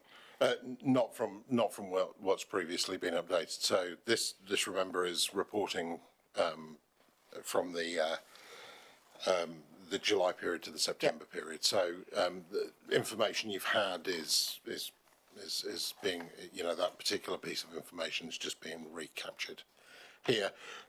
Haven't in the last 2 or 3 weeks had any further meetings on that, but it is high up my list to get onto in the new year and progress to a concept paper that I can bring to council that kind of frames up the whole thing. So okay, yeah, thank you. I have questions, a couple of questions. Page 56, 11.2, and there talks about the land use adaptation and climate change project. The report has received high praise from Our Land, Our Water. Who is Our Land, Our Water? So it's an agency that are tasked with looking at climate change research in Wellington. Okay. And then page 57 talks about item pillar 7.16. There are 2 projects that officers are supporting, and we also on page 53 we talk about a range of projects that seek to develop the economic environment. Work is underway with a number of investors. We don't know who they are, and perhaps we're in public meeting, and that's fine. We can move into another phase of our meeting, which is public excluded, for more detail if we have to. Not now, but I think it might be helpful for councillors to have more detail. Yeah. This is just a comment. No, we're not going to do it now. Absolutely, you can share that information, but at the moment I'm talking in an environment which is very publicly available, and some of the information that I'm dealing with in helping those businesses at this stage of their development is commercially and confidential, and we wouldn't want to breach that trust. Thanks. But happy to bring that to a publicly excluded. Right. Councillor Letton. Thank you, Mr Mayor. Page 54, where the question is, what are the opportunities to make the CBD a great place for business? And we've got things like encourage more cafes and restaurants, more interaction between retailers, move market into the CBD. Now, I don't wish to sound cynical, and they're great words, and it sounds good, but is there any more substance to it than just saying those things? This is the feedback from retailers. Yes. The retailer group in the CBD. Yeah. So, and I've obviously captured the sentiment rather than the detail. So there was more detail that they talked to, and I can drill this down into more detail if you. Okay. No, I'm satisfied that there is a bit more, because you can find it's very easy to make a report and say all the nice sounding things, but there's really no substance underneath. So if you tell me there's something underneath that the retailers and the business people are talking about, that's fine. Thank you. The intention is to meet again in the new year. This was the first kind of roll of the dice on the table, and now we're going to be drilling into the aspects of this in terms of actually what do we tangibly do. Councillor Ellis? Thank you, and that was actually going to be my questions, because you had a workshop with the central businesses, but then what's the action plan after that? Because we've all been to workshops and then nothing happens. And I'm actually interested in one of the comments in there on page 54, and the unsafe playground equipment. I thought we'd just replaced all that in our CBD upgrade. So along with a comment like that, it'd be nice to know what it was so that someone could remedy that problem, because yeah, I'd be very surprised if there was some unsafe playing. There was, I understand there was a broken piece of playground equipment which was fixed. Okay. So. Yeah, cool. So your action plan going forward is, I mean, what is the purpose of this? You know, where are we leading? We're leading to try and ensure that we've got a vibrant CBD in Ashburton, and at the moment what we're seeing is a gradual decline of activity in the CBD. And taking into account the electronic card spend comments earlier, we're seeing that's checkered. And taking Hamish's point, I guess what we're looking at is trends over time, and we're seeing businesses that have closed down in the last 12 months, and starting to see empty shops that aren't being tenanted. So we need to reverse that and create some energy and vibrancy in our CBD, which is under pressure from a range of developments, you know, in terms of what we're seeing down at Kmart. Not that that's not great for Ashburton, but it's not good for the heart of Ashburton. And we're also seeing a lot of spend travelling out of the region, particularly at weekends, and keen to keep our economy ticking over with locals spending in our economy, not driving up to Christchurch and spending the hard-earned money here that they've earned here elsewhere, because they see that they haven't got options. The fact they're spending it elsewhere tells me that we're not providing the options and the opportunities that they want. Councillor Macmillan? Thank you. Just a question on that workshop. How many businesses were involved in that workshop? So we invited everybody on the CBD database, and there were a dozen. Yeah, turned up. So it wasn't it wasn't as well populated as we'd have liked, but we you know, the businesses that attended reported that it was a really valuable experience, and they have taken it on themselves to ensure that more are there next time. So. Thank you. And just a very quick comment. You mentioned the citizenship ceremonies are back in swing, and we had one last night, and just wanted to congratulate your team. It's a really well run event, and it just seems to flow really well, so congratulations. Thank you. Good. Thank you. Councillor Todd? Thank you, Mr Mayor. I think, Simon, the biggest challenge with retailers is getting consensus. Is it, you know, I can say that because I'm not in it now. Is getting consensus whether it be on shopping hours and getting them to work together collectively in promotions and things like that. And unfortunately, you probably had the enthusiastic 12 there, but it's getting the other 30 or 40 there and getting them on board and actually spending money and doing it. And that's the biggest challenge that, and I wish you all the best. Thank you. You're right. It is a key challenge, and you know. But I think if we can continue to demonstrate value, which hopefully we've been doing over the last few months, others will see that value and get on board. So, Councillor Latham? Thank you, Mr Mayor. Just a comment following on from what Councillor Todd said. On the same page 54, what's going to stop us realising these opportunities? And I'm surprised to see that the general opinion seems to be that the building quality is very poor. I'd be the first to admit that some of our buildings there are not really up to it.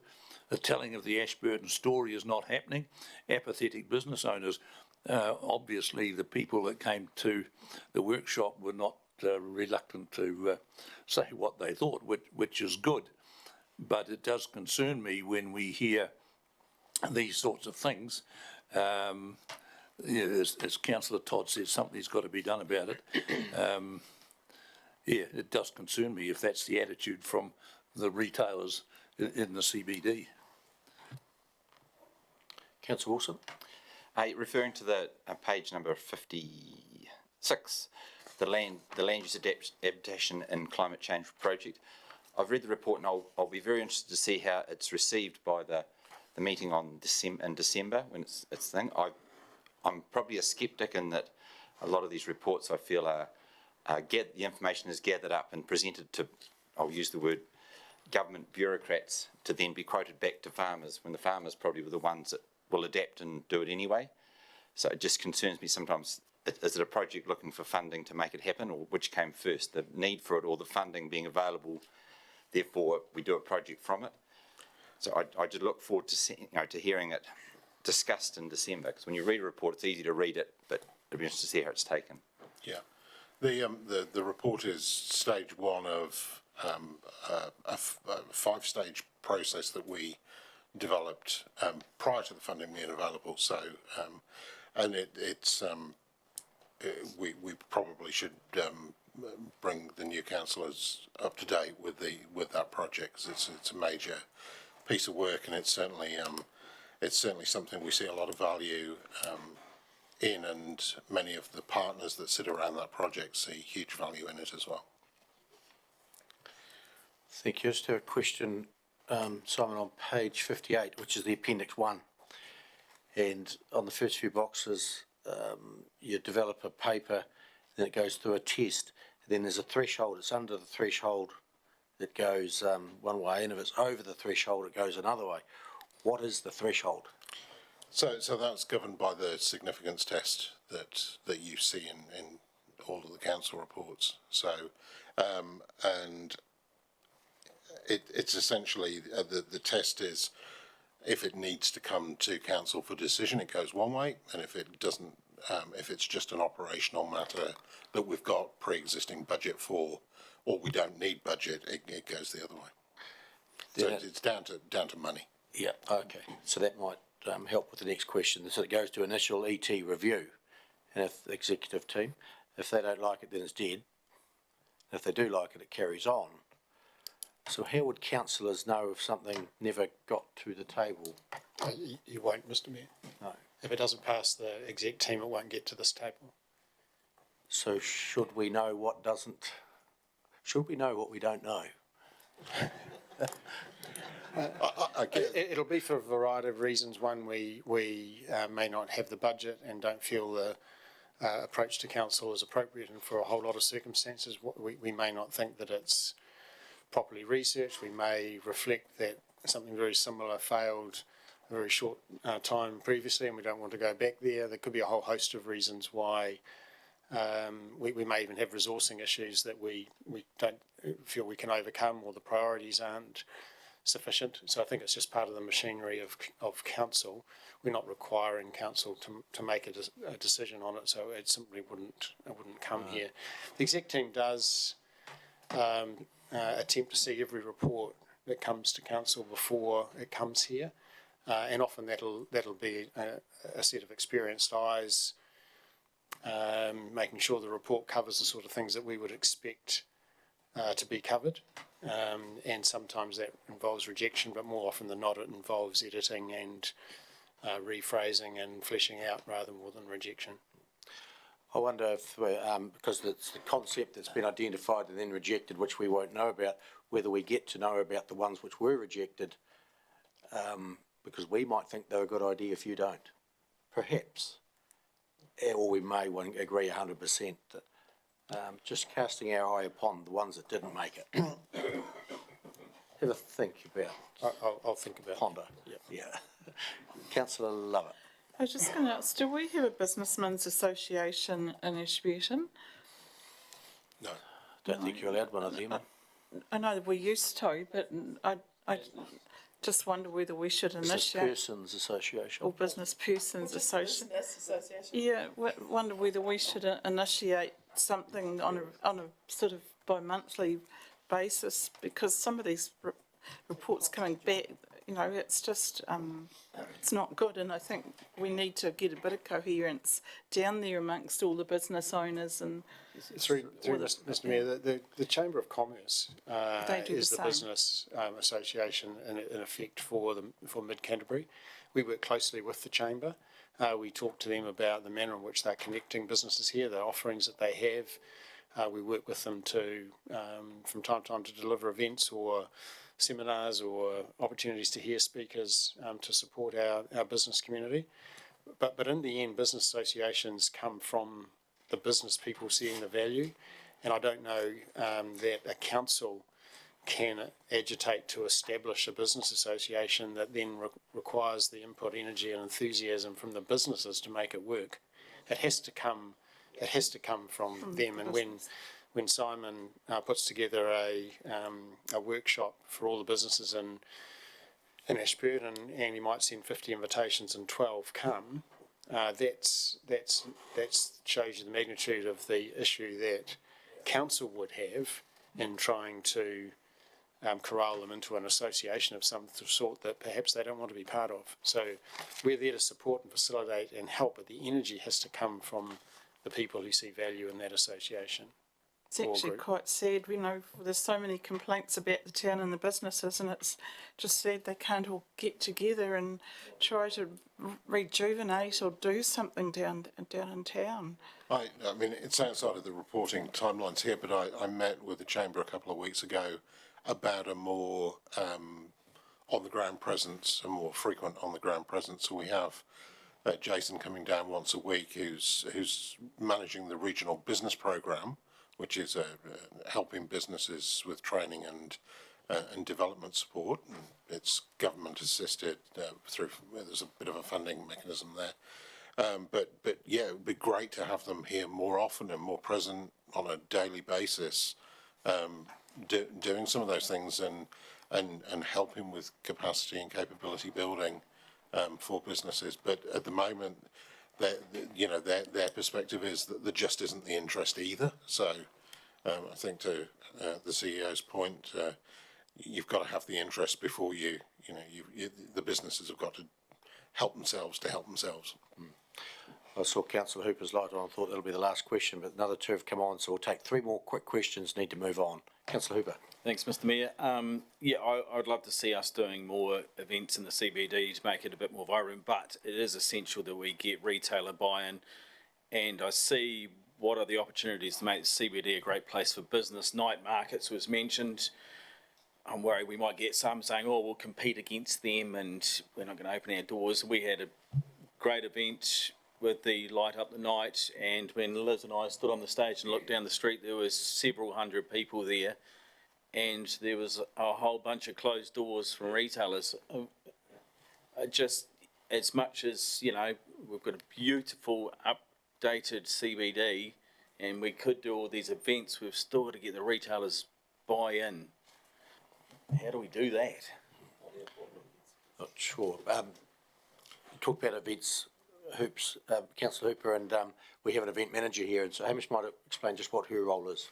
Yeah, so our event manager inside Simon's team is very much charged with managing, putting on, facilitating council events. So the Light Up the Night, the citizenship ceremony are good examples of events that we're involved with, or the organising it as council.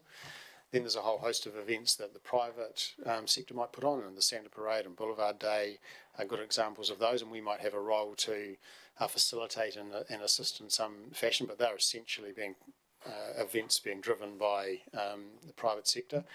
And then there's the whole lot of events that aren't yet here space. So how do you win events? How do you have an idea where you can attract an event such that it grows into be an iconic event? And that's also Simon's team's charged with thinking about winning events or having an idea to put on a new event to create that sort of vibrancy. But so we're all sort of in it together with the private sector as much as we are council trying to deliver these things. We can see the benefit of a great event that resonates with the community. The Glow in the Park was a fantastic example, remembering that was to celebrate EA Network's centenary. And so many of the comments we all heard at the end of that celebration was, we're looking forward to coming back to do this next year.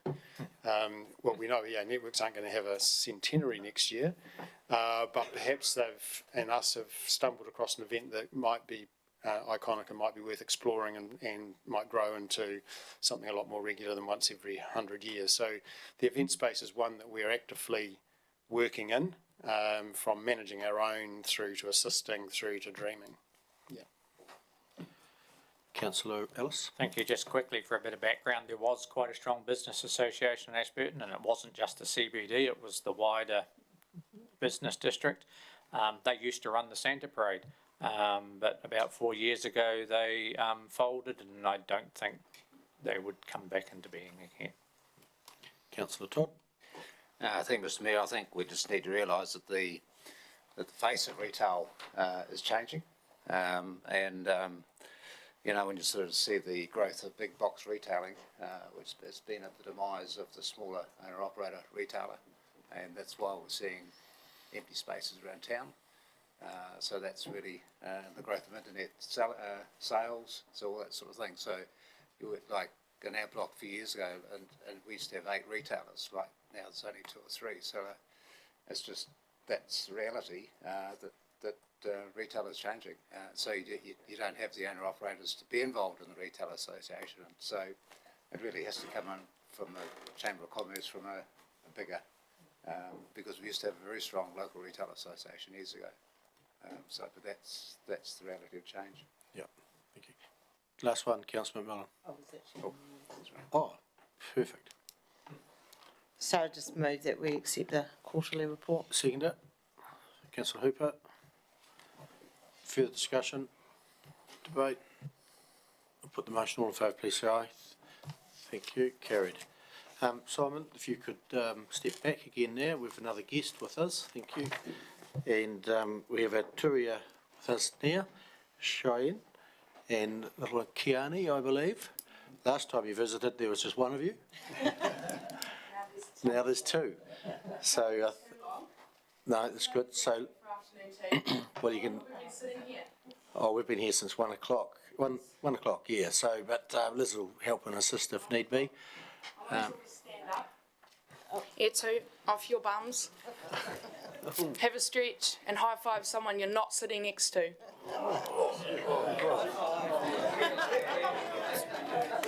Thank you.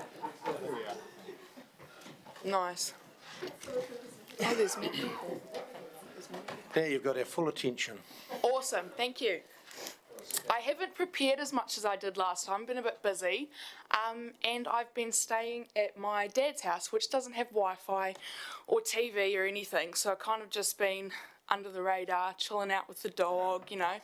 And I want to challenge you all to, over the holiday break, also have a break from your phone, so just lose it, forget where it is, and enjoy your time with your family. So I wanted to go over what tuia is, because it's a complicated thing that even I didn't understand before I started it. So tuia is a course of 5 wānanga usually. This year we only did 4 because of COVID.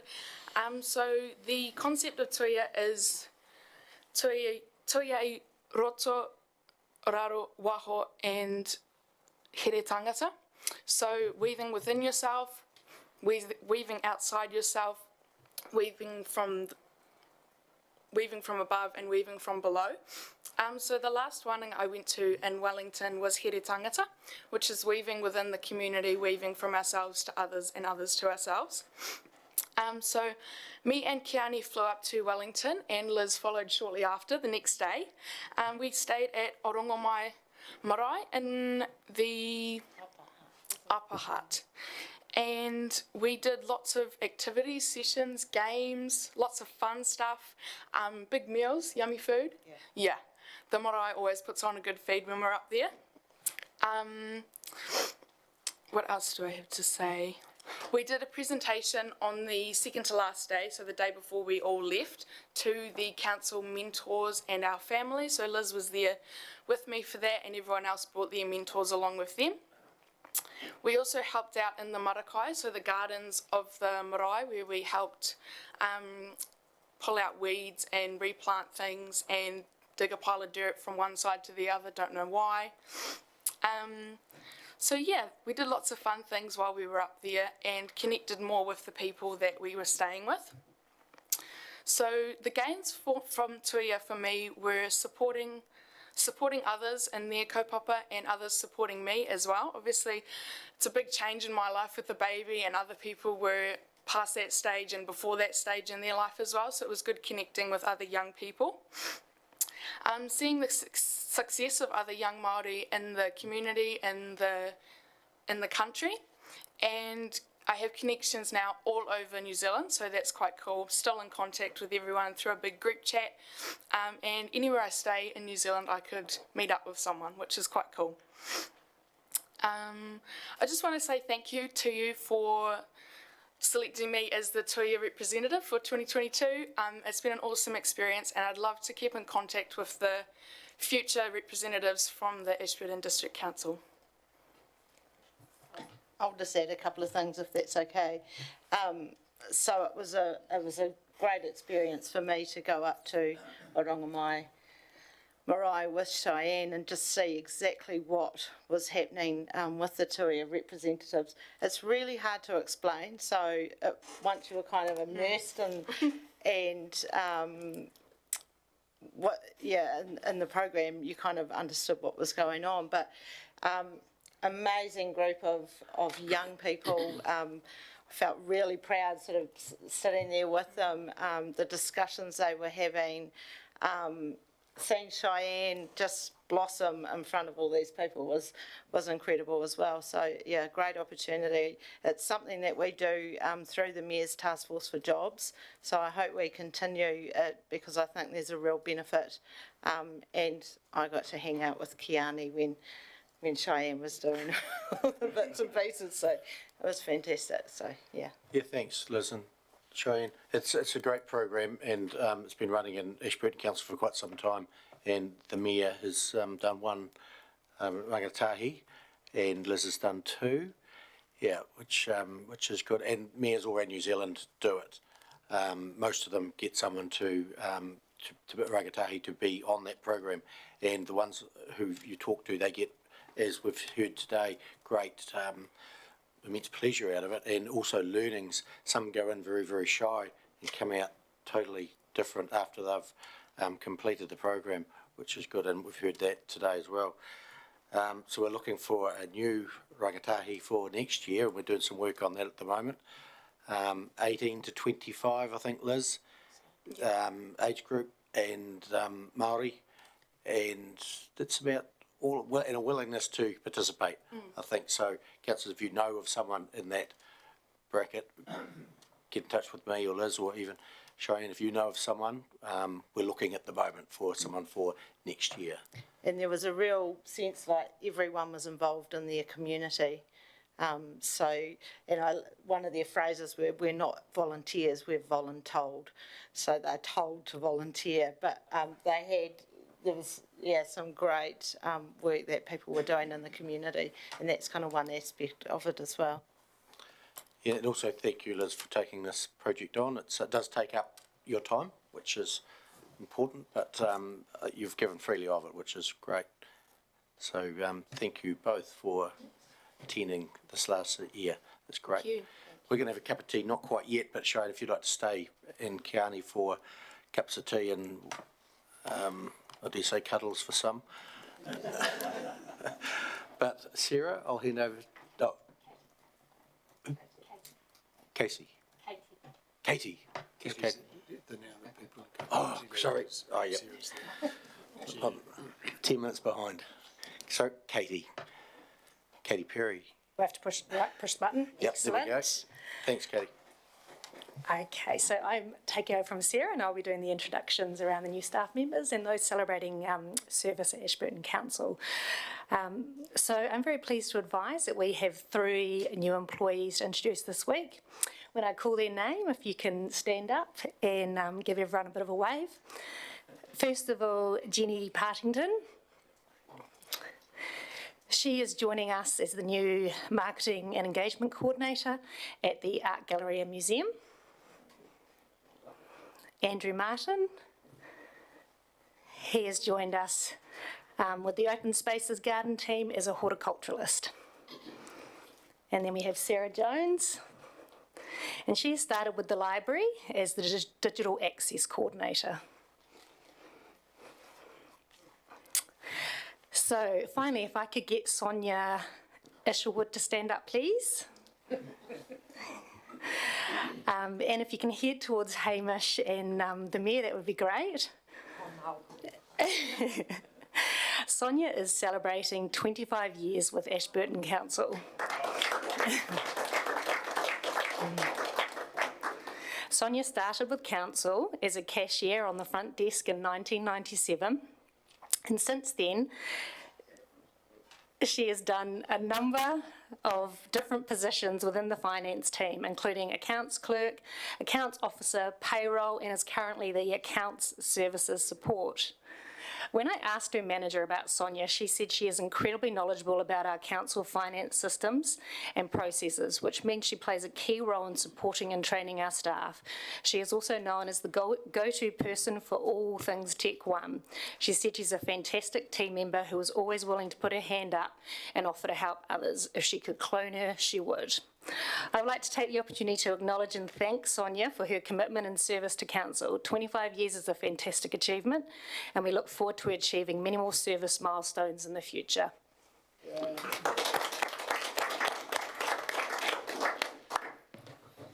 Thank you, Katie. And Sonia, you're well done. 25 years is a great achievement, and you've been here longer than me. But well done. And also to the new staff, may you have a long and productive time here with the council. So we've got a break now for a cup of tea, so join us for a cup of tea and a chat, a cuddle perhaps. Adjourn the meeting.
Welcome back, councillors, after the tea break, and we're up to item number 13. We've not done 12. Oh, we haven't. Sorry, item number 12, which is the Economic Development Strategy Progress Report, and with Tony and Simon. Anything further to add to the report? Just a little bit, just to say this is just like a step on from the very first report that you considered today, which was the actual review program. So this is an example of what the progress report will come and look like when you receive those. Councillor Cameron, questions? Questions. When I look at pillar 1, there's a lot of pillars in here, which... Page what? I'm on the actual document, not in the agenda. And so that is on page 1 of 13, but we can go to the agenda. And page 65 of the agenda. 65, yeah. I'm only on that because that's where I do my editorial comment, you know. When I look at action number 1, decide where ED fits into council structures and how it's funded, review in-house delivery and reassess the appetite. Is there anything that the councillors can do to help facilitate this with the team through the chair? In terms of the action plan, this is officers being accountable back to you as the elected members from when the strategy and the action plan was implemented. It was set back in 2017. So in effect, no, this is our job as officers is to come back and say, here's the open book, here's where we're at. So you would come to us if you needed additional funding or if you needed additional headcount or something? Yes, absolutely. So for us to be able to give effect to a strategy, it would then have to flow into an activity management plan and the budget and through into an LTP. I go to action pillar 2. Can I just have your indulgence, Mr Mayor? Give us the page which you're going to. I'm on page 4 now, pillar 2. Page 68, Mr Mayor. 68? Page and I go to action 2.2, develop, no, I don't want to, ties in with the Art Council I've written here now. Oh yes, action 2.2, develop the visitor sector. Ashburton has a number of museums and cultural assets that could be used to tell the Ashburton story. Would there be some link up of that with the art strategy that I note is in the strategy list, Tony, which is to be determined? Look, potentially it could do, yes. You'll find with a lot of our strategic documents, they do all interplay in together, and that they don't necessarily sit in isolation. So something that we're working on and worried about here could ripple through into arts, and it could also ripple through into parking. So there is that interplay that does need to happen between all the strategic documents. And so will that be done, because I note that this strategy is up for review, will that be done when this is reviewed? Yes, any reviewed strategy would need to make sure it's in line with whatever the strategic approach is at that point in time. Because we haven't developed the art strategy. No, we haven't. Yeah, so that's my point. The other one was maximising council property portfolio. Page? The next one down, 2.3. 69. 2.3, yep. Review council's property portfolio to clarify strategy needs and benefits. CBD upgrade, and if I go further down, there was something about, it might have even been in another one, looking at reinvestment. Are we working with finance and how, because that's been an old chestnut that we brought up quite a lot, is reinvesting sales for whatever reason into something that may mitigate the rates for the ratepayer? Are we looking at that type of thing in the strategy? Probably not so specifically within the strategy itself, but certainly in Leanne's space in that business support area. It's about having a really good understanding of why we hold the portfolio that we hold, and then if we are looking to invest in certain areas, why we would do so. Okay, and I have a few more questions, but I'm just going to ask one more if I can, Mr Mayor. Yep. It's regarding... Just give us the number you're going to. Okay, it's regarding the water question, MPS Freshwater. Number. Page 10, I think. Number? 4.3, page 10, 73. 73, yep. And it was about, do we invest in water or sales of water? It might even be further, I can't see my note. How did that come about, that part of the strategy?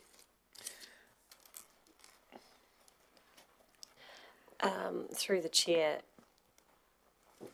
It'll be in there somewhere. Well, you guys will know it better than me. Yeah, through the chair, at the time, my recollection of that is water was a very prominent issue in 2017, and it had come off the back of some interesting... Because I thought that had been dealt with. It's in page 10, understand the water issues that currently exist within the District Council, such as quality, quantity, blah, blah, blah, and how addressing, including the farming sector, blah, blah, blah. Okay. Yes, it was a very prominent issue for that council at that point in time, and it still is rippling on. Just following on from Councillor Cameron's 2.2 on page 68, under number of museums and cultural assets could be used to tell the Ashburton story. Developing a store will require significant investment and may need to be identified in the LTP. Why would you not get the museum director to do it as part of business as usual? Yeah, just going to ask the same question. Capacity, Mr Mayor. She's running a busy library and art gallery.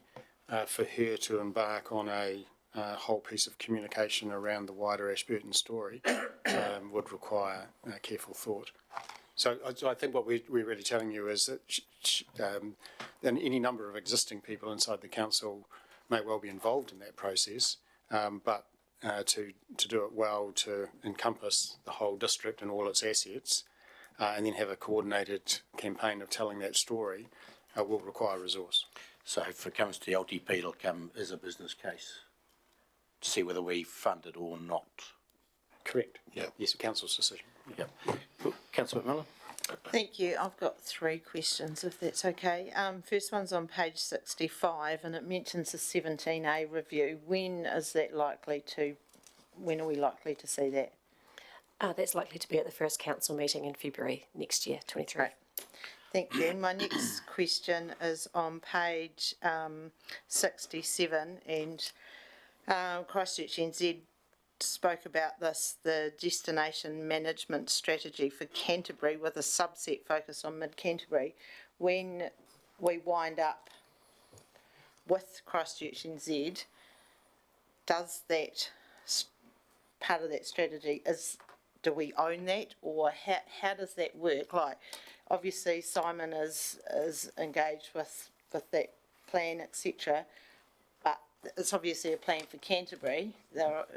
Yeah, so how will it work? Through Mr Mayor and Simon, feel free to show me if I get this slightly wrong. The contract we had with Christchurch NZ was for the marketing of Mid-Canterbury. Right. So Mid-Canterbury's marketing service essentially for visitor promotion. The destination management plan is a separate contract which Christchurch NZ has, and they're going to develop the destination management plan for the region, and that plan will have opportunities, responsibilities, obligations, resource gaps for any number of parties in the wider region as to how they might better deliver the actual destination product. So if we hear a councillor talking about there's no XYZ for a particular group of visitors, or there's no facilities for camper vans, or there should be an ice skating rink in Eiffelton, then that's part of the destination management plan impact on the individual council. So the marketing services was the contract that's been ripped up. The destination management plan is currently being developed and will cause council to examine that plan as to what role we may or may not have in that plan. Thank you.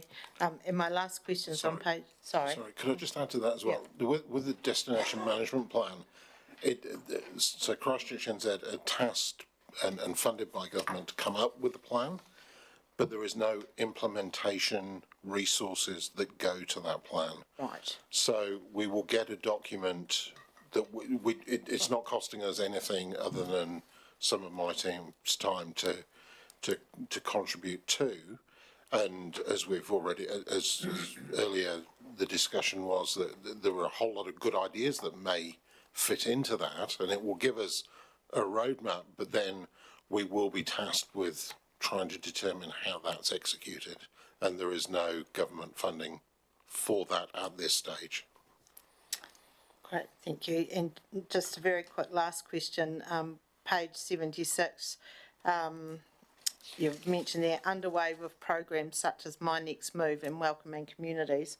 I know Welcoming Communities is is great. My Next Move, I thought that was just a 6-month contract, so is there any plan to start that up again? Do we have the resource to do that? So we delivered against My Next Move. So that was a finite funding for a period of time. So we met the requirements of that funding. And the team at the moment are currently looking to see what the next steps might be, and the Mayor's Task Force for Jobs programme that we're looking at in the new year is certainly one aspect of how we might address labour market issues going forward. Right, thank you. Thanks.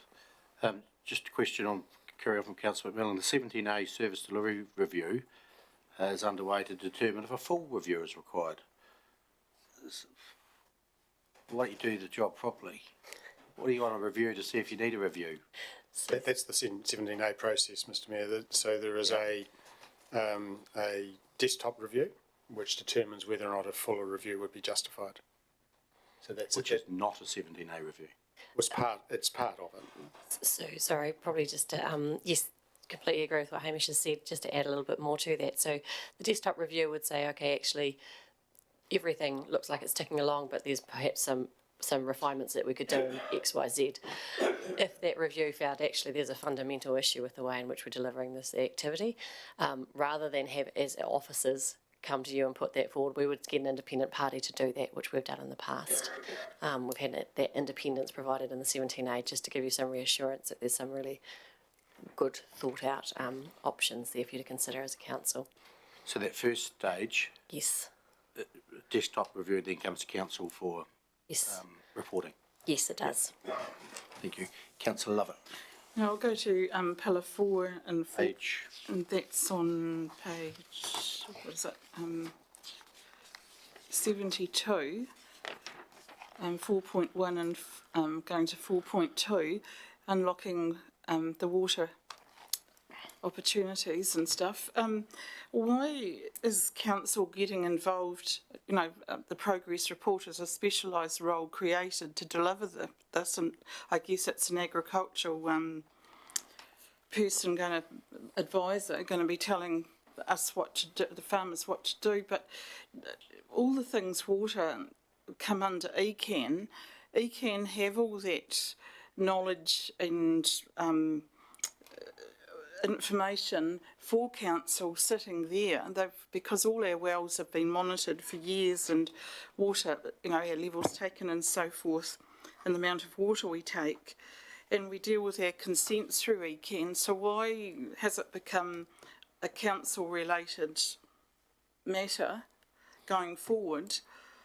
Through you, Mr Mayor, this was the role that was created, the Agricultural Portfolio Advisory role. This is the work that Richard Fitzgerald has done, and the matter is completed.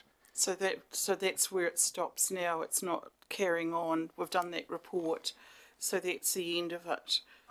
Well, I don't know how to answer it. That's the end of it. But this particular piece of work was completed under the role that was created with the government funding and support from council.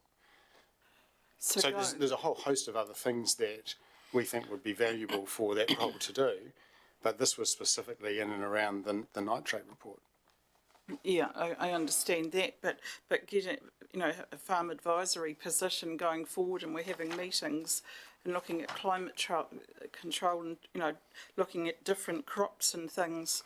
Is that council's responsibility, or is it the firms and companies farmers deal with in their life? Are we sort of fudging roles here, going into other areas council shouldn't really be, and we don't interfere in other businesses?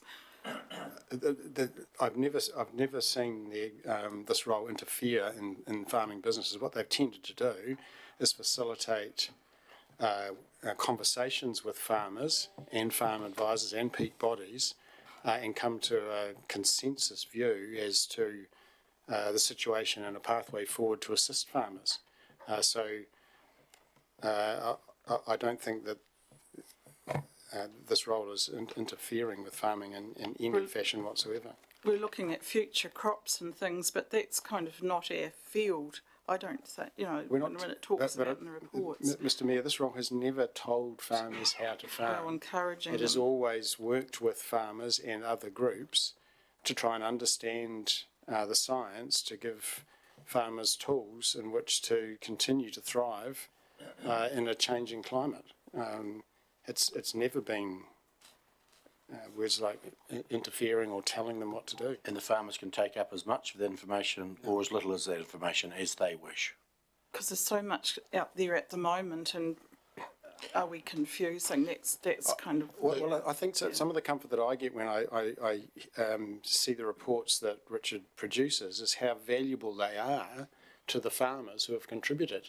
So and we've had them in this chamber where the farmers that have been part of the development of, for example, the application for the Resilient Business Project, have applauded the work and said how valuable and how much they've valued being involved in the process. So we don't get the feedback from the people involved that suggests that we're somehow making their life harder or interfering. And Richard Fitzgerald is presenting a report on Monday night at the Hotel Ashburton on the Resilient... what's it on? On the Arlandale Water Land Report. use adaptation. That's the one. For a changing climate. So, Councillor Lovett, I'd probably suggest you go and listen and question what's happening there. It may assist. If it helps, the peak bodies and some of the leading agencies, as well as farmers, are telling us that they all have specific jobs to do, and the work that Richard's doing isn't trying to replicate any of those jobs. But the way they articulate it to us is that their jobs aren't all encompassing. They have a role to play within an ecosystem, and they do that really well.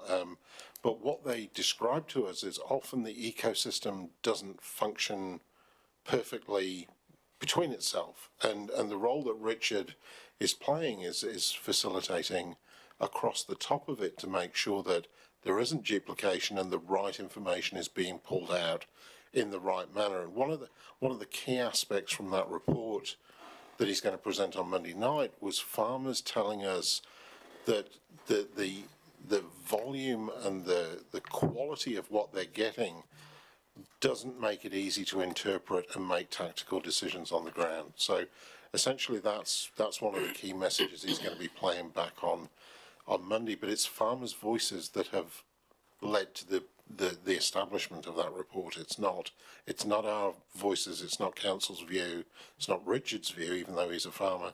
It's what farmers have told us, and we're synthesising and putting it back in the laps of the people that are developing science and developing technologies to say, actually, there's a better job you can do here, and you can tell your message a lot more simply and clearly. Councillor Wilson. Thank you, Mr Mayor. I'd like to page 66. One of the core values of economic growth is you solve your own problems internally before you go outside. In action 1.3, its internal approach to culture and business, that is sort of the council's, how it helps business and doesn't get in the road. And perhaps I read the progress and I felt it was very, there was no depth in the progress perhaps, the continuous improvement approach. It's good words. Anecdotally means to me, we think so, but we haven't got any proof. And I just felt, it's developing. A lot of those words are not good words to read. I just felt that that's something that should be core, because isn't that, if a business is trying to operate with council, it's streamlined, it's efficient, it's fast, and rather than developing and anecdotally. And yeah, I understand the point and accept what you say. The role council plays, of course, is complicated. We're actually the regulator, so when someone comes in and wants to do something, and the first point of call is going to see the planning department, and they have conversations about the RMA, and then they go and see the building department, and they have conversations about the building code, and none of those things are often easily traversed, and things change along the way. And what we're trying to do here is say, we want to assist people who have ideas and want to take economic initiative to be able to get the best possible information as quickly and as easily as possible. But it's very hard to measure when sometimes you're saying, well, you can't do that, or you need to try and find a different way, or that piece of land isn't suitable for that purpose. And, so very hard to measure in a more concrete way. I take your point, Councillor. It would be really good to be able to have some more concrete measures of whether we're open for business or not in our own processes. And sometimes anecdotally is a strong indicator of whether we're getting this right or not, as opposed to having a particular measure, because so many development opportunities or development ideas have significant regulatory challenges that we have obligations to explain. That sometimes doesn't make us sound as if we're open for business.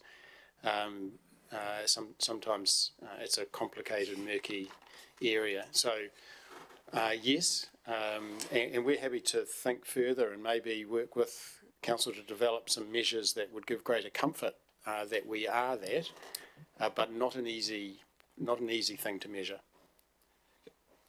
Can I ask another question? It's in the agricultural portfolio area, which is quite dear to me, obviously. I pay a large amount of money to Dairy NZ. I pay a large amount of money to Beef and Lamb. I pay a large amount of money to my irrigation schemes. I'm part of RDR. All these organisations have invested heavily in, I pay a large amount of money to ECAN, in developing opportunities related to water. MHV is investing very heavily in the nitrate issue with resource consents. They're all experts in that field, and I pay for all that. I'm scared that some of these tasks are monumental. If you talk about, if I look at action number, page 74, understand the water issues that currently exist within the district, such as quality, quantity, reliability, pollution issues. That's not a small task, and so I'm scared that that opens the door to council having its own farm management department or a large department, because all these things come at cost. So I don't want us to get into the position where we have this, and if you're doing your job correctly, you pursue it, and it ends up costing us a large amount of money, because I understand we will be under budget constraints going forward. So I would question whether that should be our priority at the moment when the other industries and organisations are doing it already. I hear that. It's just noting that it is part of our current strategy to do that. So we're resourced currently to deliver against those objectives. If council has a different view going forward, somewhere along the way, there will be resource allocation decisions that will choose how we play in the space. What it's been to date, though, has been trying to facilitate, fill the gaps, do desktop research, add value. And again, I repeat that the feedback we have had from, the rural community, farmers themselves, their peak bodies, agencies, is that the work that's being done in this space isn't being done by anyone else and is adding value. And it's not about turning it into a farm environment planning department. That's not what this area is about.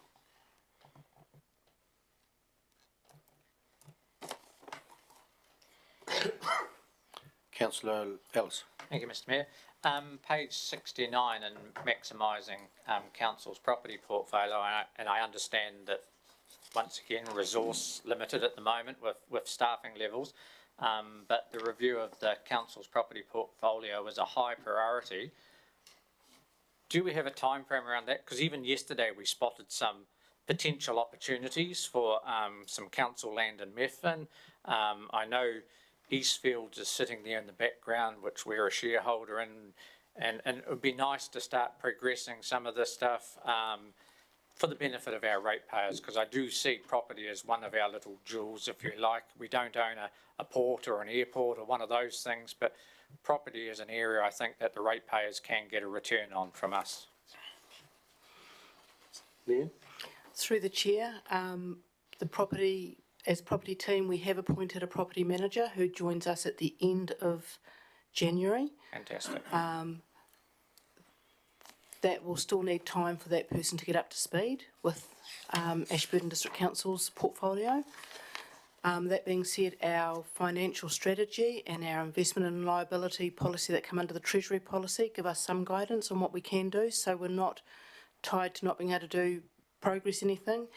And we will continue to work with the way to bring some of those opportunities forward to you. Thank you. Councillor Cameron? I have a question, but just one thing I'd like to remind our fellow councillors about is that one of our mandates is to look after the economic well-being of our district. And given that the agricultural sector contributes about just nearly 50% to our economic well-being, I think that what is happening in that area is particularly relevant, given that we have to look after that as one of our responsibilities. My question to the team through the Mayor is, we've got the labour force plan, which is on page 76 in the agenda, collaborate with other councils in Canterbury to develop a labour force and occupation profile. I see that we've done it for the Ashburton District. Is that online? And what actually does that look like if you collaborate with them? Does it say you need 20,000 more dairy farm workers or 10,000 more retailers or? Yeah, so NZIER did a report and a labour market plan in 2018. Subsequent to that, the RSLG, so the Regional Skills Leadership Group, I think it translates to, have done a report for Canterbury.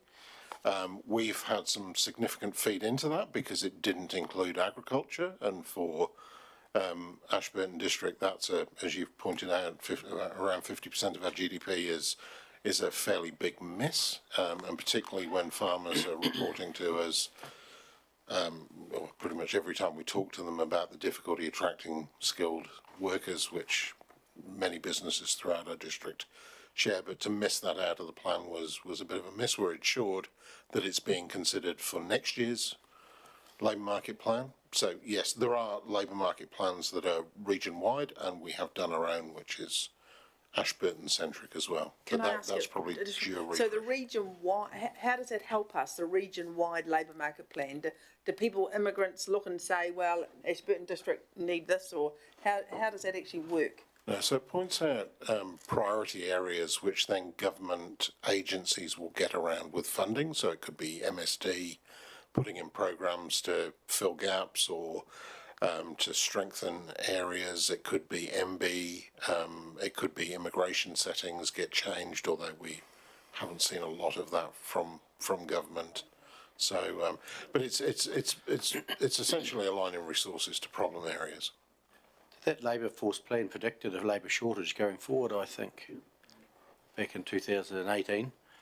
And what have we done with it? Because we're in the labour shortage as per predicted. Here, it looks like all the questions there. So getting back to the actual recommendation, and or I have a question on whether we refresh it or we just get on and do what the plan, the strategy we've got, a little less hooey, a bit more doughy. Which is not option 3, it's option 2 I'm looking at. Receives the report, agrees to reprioritise the actions in the strategy. We could do that, and we need to get on and get them underway, the ones we haven't yet started. It's a big piece of work, I know, but I think councillors, what I'm hearing is we're not seeing many outcomes. The economic development refresh started a year ago. We had a summer student working on it. We're a year later and it's still not there. We're running out of time, that's what I'm getting at. We need to get on and get these actions sorted. So, councillors, which option? There's a recommendation, the option 3, but I'm thinking option 2. Unless staff can convince me why we need to refresh this document. What's wrong with it as it is? Yep. Just some context, Mr. Mayor.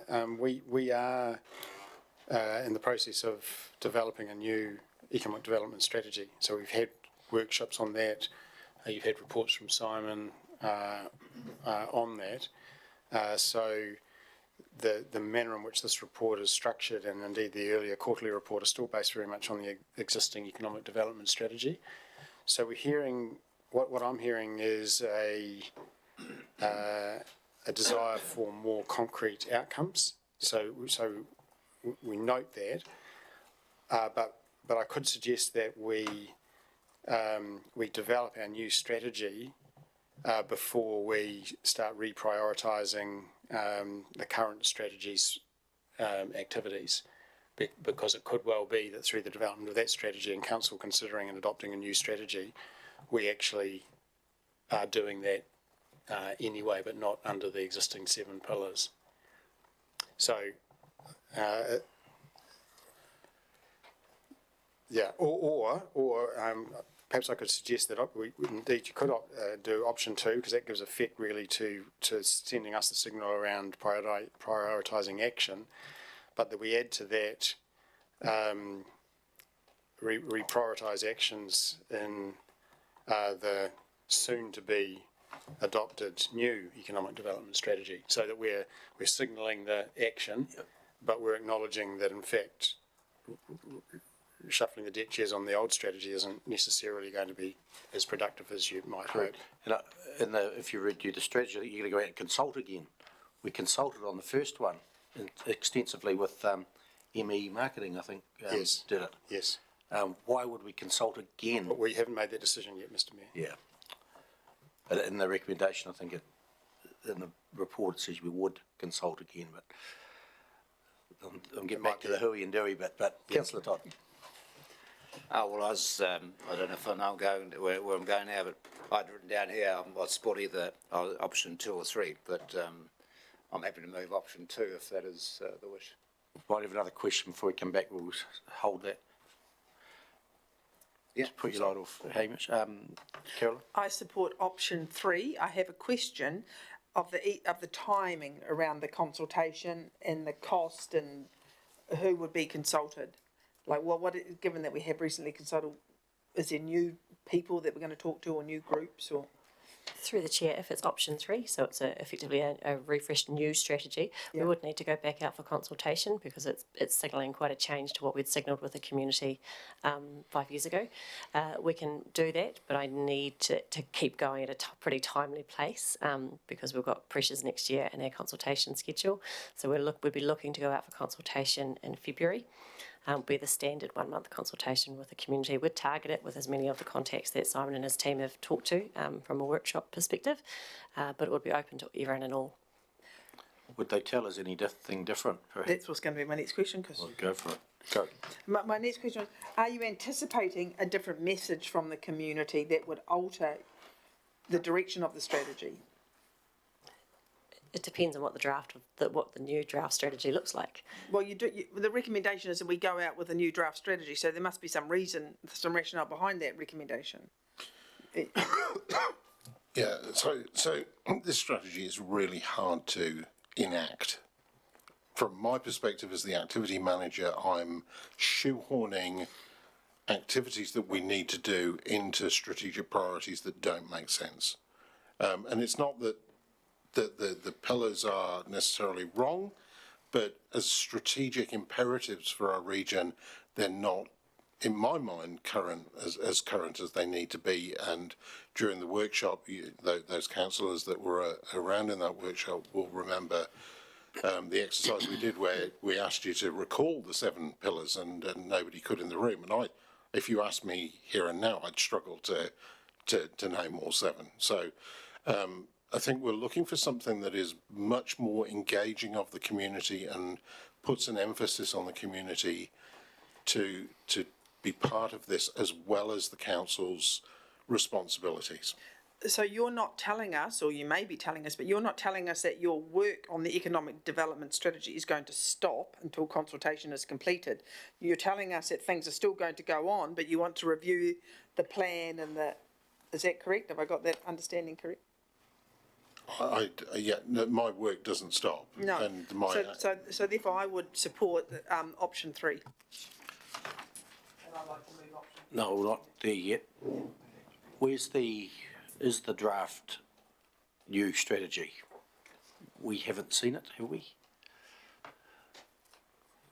You've seen elements of the thinking in the workshop, which there was positive feedback from, but we would need to finalise a written document to bring back to you.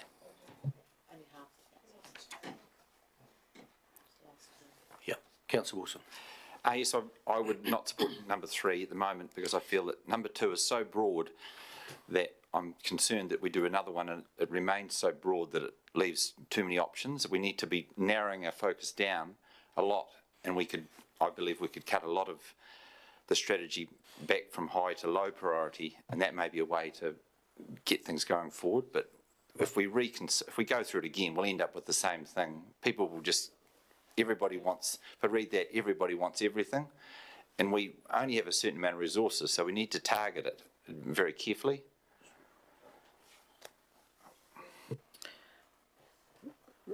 Mr Mayor, I'm conscious that we've been developing the new strategy based on the workshops that have previously been held, and that I think someone made a comment just now and reminded me that those workshops were held by the previous council.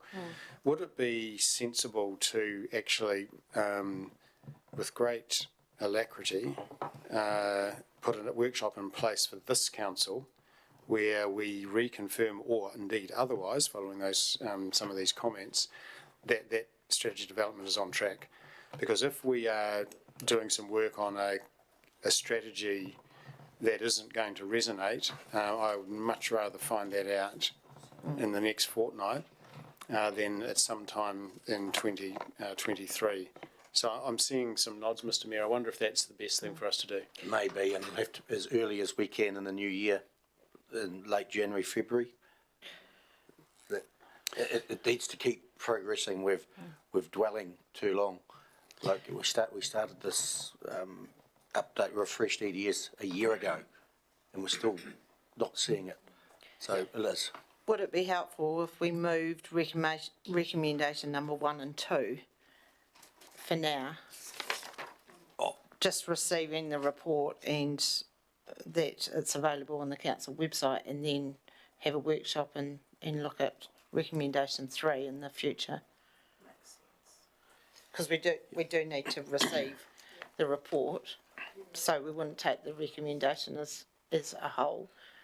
Yeah, and leave number 3. And leave number 3. Yeah. Yeah. Or number 3 could be that we hold a workshop. So if that's the case, I'd like to move recommendation number 1 and number 2. And point number 3 would be that we hold a workshop with the new council to bring us up to date on where we're at. And I think, Mr Mayor, that workshop would be aimed at updating this council on the workshops that had previously been held by the outgoing council, and we're sense checking whether we're still on track with that development and alternative strategy. And if that no longer resonates, or if it's off track, we need to know now, and that's what the purpose of that workshop would be. That would appear to, I think that would be of value. Are you going to second? No, I was going to ask a question. We've got a motion on the table now. I'll second it. I'm quite happy to second it. Okay, could move in a second. And the third item was, plus we hold a workshop. Philippa, you got that? Great. Open for debate. Caroline? The motion that's been moved and seconded, does that then say that we won't review or the strategy or option 3? How does that fit in? Then do we have to go back to council? If we have a workshop, then we say, no, we prefer this strategy. Does it then go back to council and we have to... Well, the workshop will give direction. Isn't this a little bit premature, accepting option 2? Then are we sort of... No, we're not accepting option. If you look in the recommendation, there's bullet point 1. It's 59, council. Yeah. We're receiving that strategy. Got you. Okay. Providing the progress report. Yeah, good. Thank you. I apologise. Workshop. Yep. All right. Further debate? Not. I'll put the motion. All in favour, please say aye. Carried. Thank you. Yep. We're going to go to committee for that, so that we've got 1, 2, 3 items left. I think we can probably get through them reasonably quickly, I hope. So we'll go to item 13, then we move into committee with the Senior Sergeant. Item number 13, Bar Hill Community Group. And Steve, who's Steve? the former General Community Services is absent. I'll do my best if I can answer any questions. But I do note the experts in the room. Mr Mayor. Well, I do have one question. In the recommendation that agree with everything that's in the report, and have a lease term not exceeding 33 years. I'm thinking 33 years means 33 years. It's a long time to have a lease, and I'm recalling Lake Clearwater. We've got long leases there, which we should not have entered into, I don't think. I'm just questioning, is 33 years? It says not exceeding, but you've got a number in there, so and why lease and why not a licence to occupy? Yes, I can't answer that specific detail. I think the intention here of the report, though, was to give comfort and long-term security to the Bar Hill community. But if council is reluctant around 33, it can't be longer because it becomes a subdivision. That's why it's capped out at 33. But if council would prefer a shorter term, we're hearing that, and we can have that conversation with the transitional group to come just to it. Thinking, what if after 5-10 years things change and it's not working, and we would like to cancel it, but we can't because we've got a 33-year lease in place? Yes, the likelihood's probably very minimal, but because we have a long lease at Lake Clearwater. Yeah. Okay. Point noted, Mr. Mayor. We will happy with everything else in the report. We will take on board that council's a bit uncomfortable about not exceeding that long. 10 years. 10 years. Councillor McMillan. Thank you. Both Councillor Letham and I have attended some of the meetings held at Bar Hill, and you'll note it's a transitional group or nominated representatives. So at the moment it's a transitional group, and it will move into whatever it ends up being. I think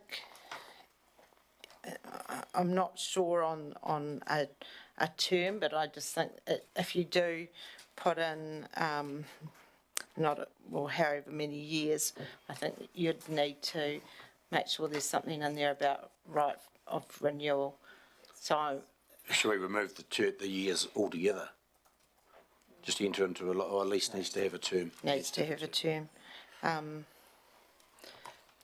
Mr. Mayor, if you're happy that we've heard that, when we come to have the conversation with the transitional group, we will come to a meeting of minds, I'm sure, with that group, given council's direction, and ultimately the lease will need to, we can report back to council, and you can be satisfied that it's meets your needs when we bring it back. So what to enact that? What do we need to do with this recommendation? I don't know that you need to do anything, because it won't exceed 33 years. So the recommendation does cover that. Right. But we've heard you loud and clear that that's probably too long, and therefore we will make that clear. And I know it's being heard now as well. Yep. Great. Roger. Thank you, Mr. Mayor. Yeah, I'm happy with everything in the report, and as Councillor McMillan says, we have been involved with that group, and I like the idea that we do this 21 years or something like that might be better, but let's see what happens. But I'm very happy with the report. Thank you. Councillor Lovett. Yeah, I was going to say, we've seen all the plans and where they want to go to in the future, but I think we need a right of renewal on the lease, and that gives them confidence to be able to carry on, that it's not going to stop. And I would start, if you could negotiate even a 10-year with right of renewal going forward. Yes. Like and just a nice report coming back to council and just telling their story to us. Move. I'll move the recommendation. Second it. I'll second that. Roger, second. Move, second, debate. If not, I'll put the motion. All in favour, please say aye. Against, carried. Ashburton Community Water Trust. You Hamish, is it? Leah. Right.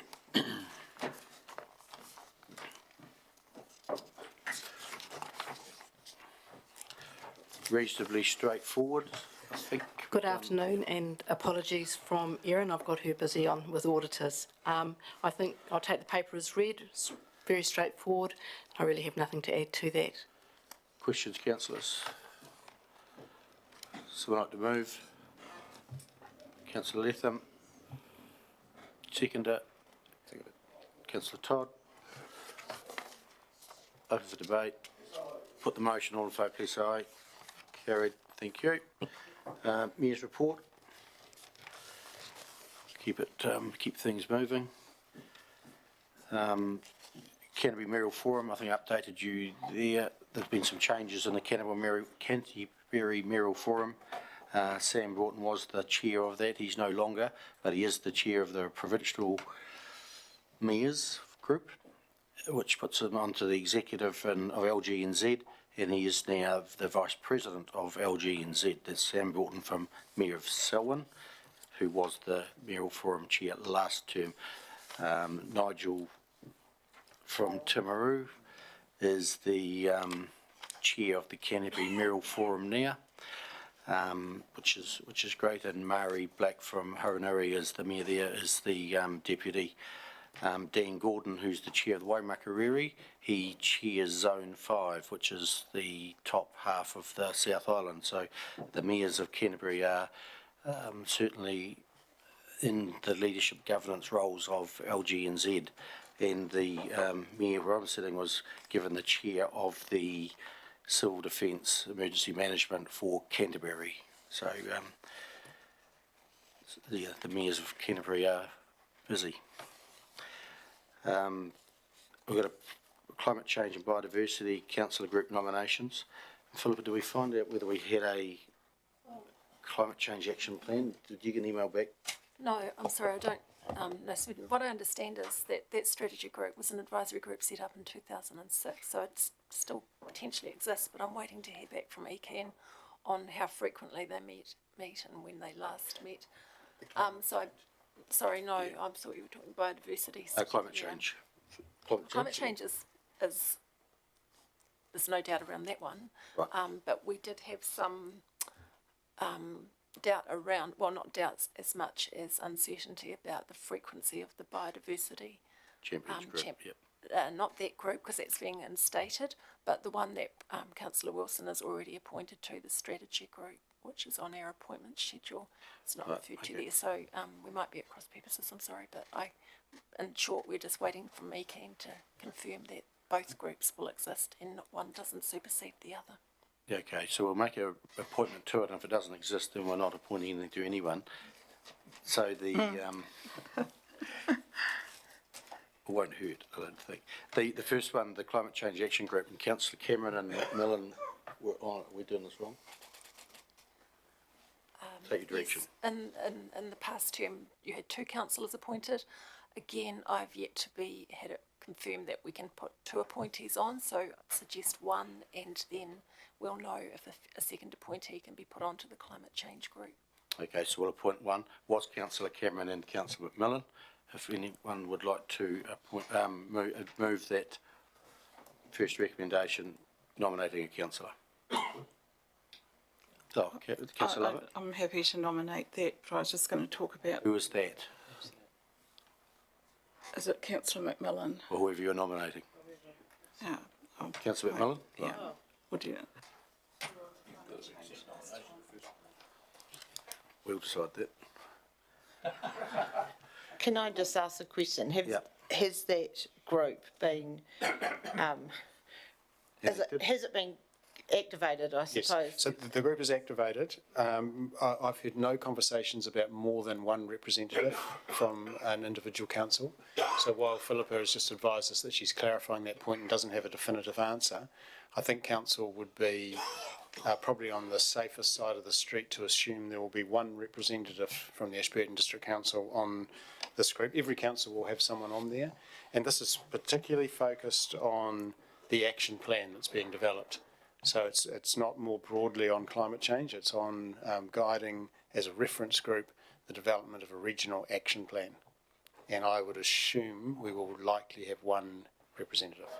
Okay, thank you. So just a bit of background. We had, I think, maybe 2. Do you need a seconder for We that? need a seconder first before we debate it.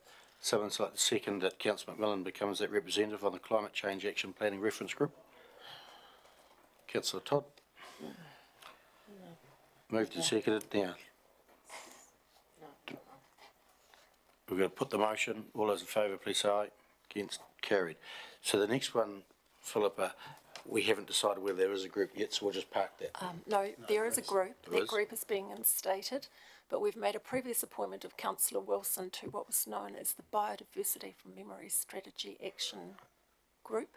And that strategy goes back some years. So we believe that group exists as well, but I'm still waiting to hear back from ECAN to clarify that. So there's certainly a new biodiversity group, as you've got in your recommendation, that needs an appointment, and it may be that Councillor Wilson is appointed to both and it becomes one group in existence. It may turn into one group in the future. Councillor, right, Alice. Thank you. And we also have a biodiversity committee on council. I just can't remember who the representatives were there. Brown, I think, was it? Yourself and Wilson, is it? Oh, no, Councillor Lovett, is it? Can't recall. Can't remember. I just wondered if there also how that would get linked. Councillor Wilson's on it. Okay. Yep. So someone like to move that Councillor Wilson, Councillor Lovett? I will, but I will make a comment. They tie, I was a representative. And You will they do what? You said you'll do something. What are you I going to do? will second. We need to move it first. Wilson. I'll move it. Councillor Cameron moved it. Councillor Lovett, you seconded. I'll second it. Right, speak But to I'll it. just make a comment. The two groups tie up together if you're on the biodiversity, because I was on it for the last 3 years and we met kind of every 3 months, whatever. And if you knew what was going on in your area, the biodiversity, we often had that in the discussions. So whoever's on it needs to be going to the biodiversity meetings to feed into it and feed back again. Yep, and that And Councillor with their Wilson's on it. staff. Yep, there's three of them, yep.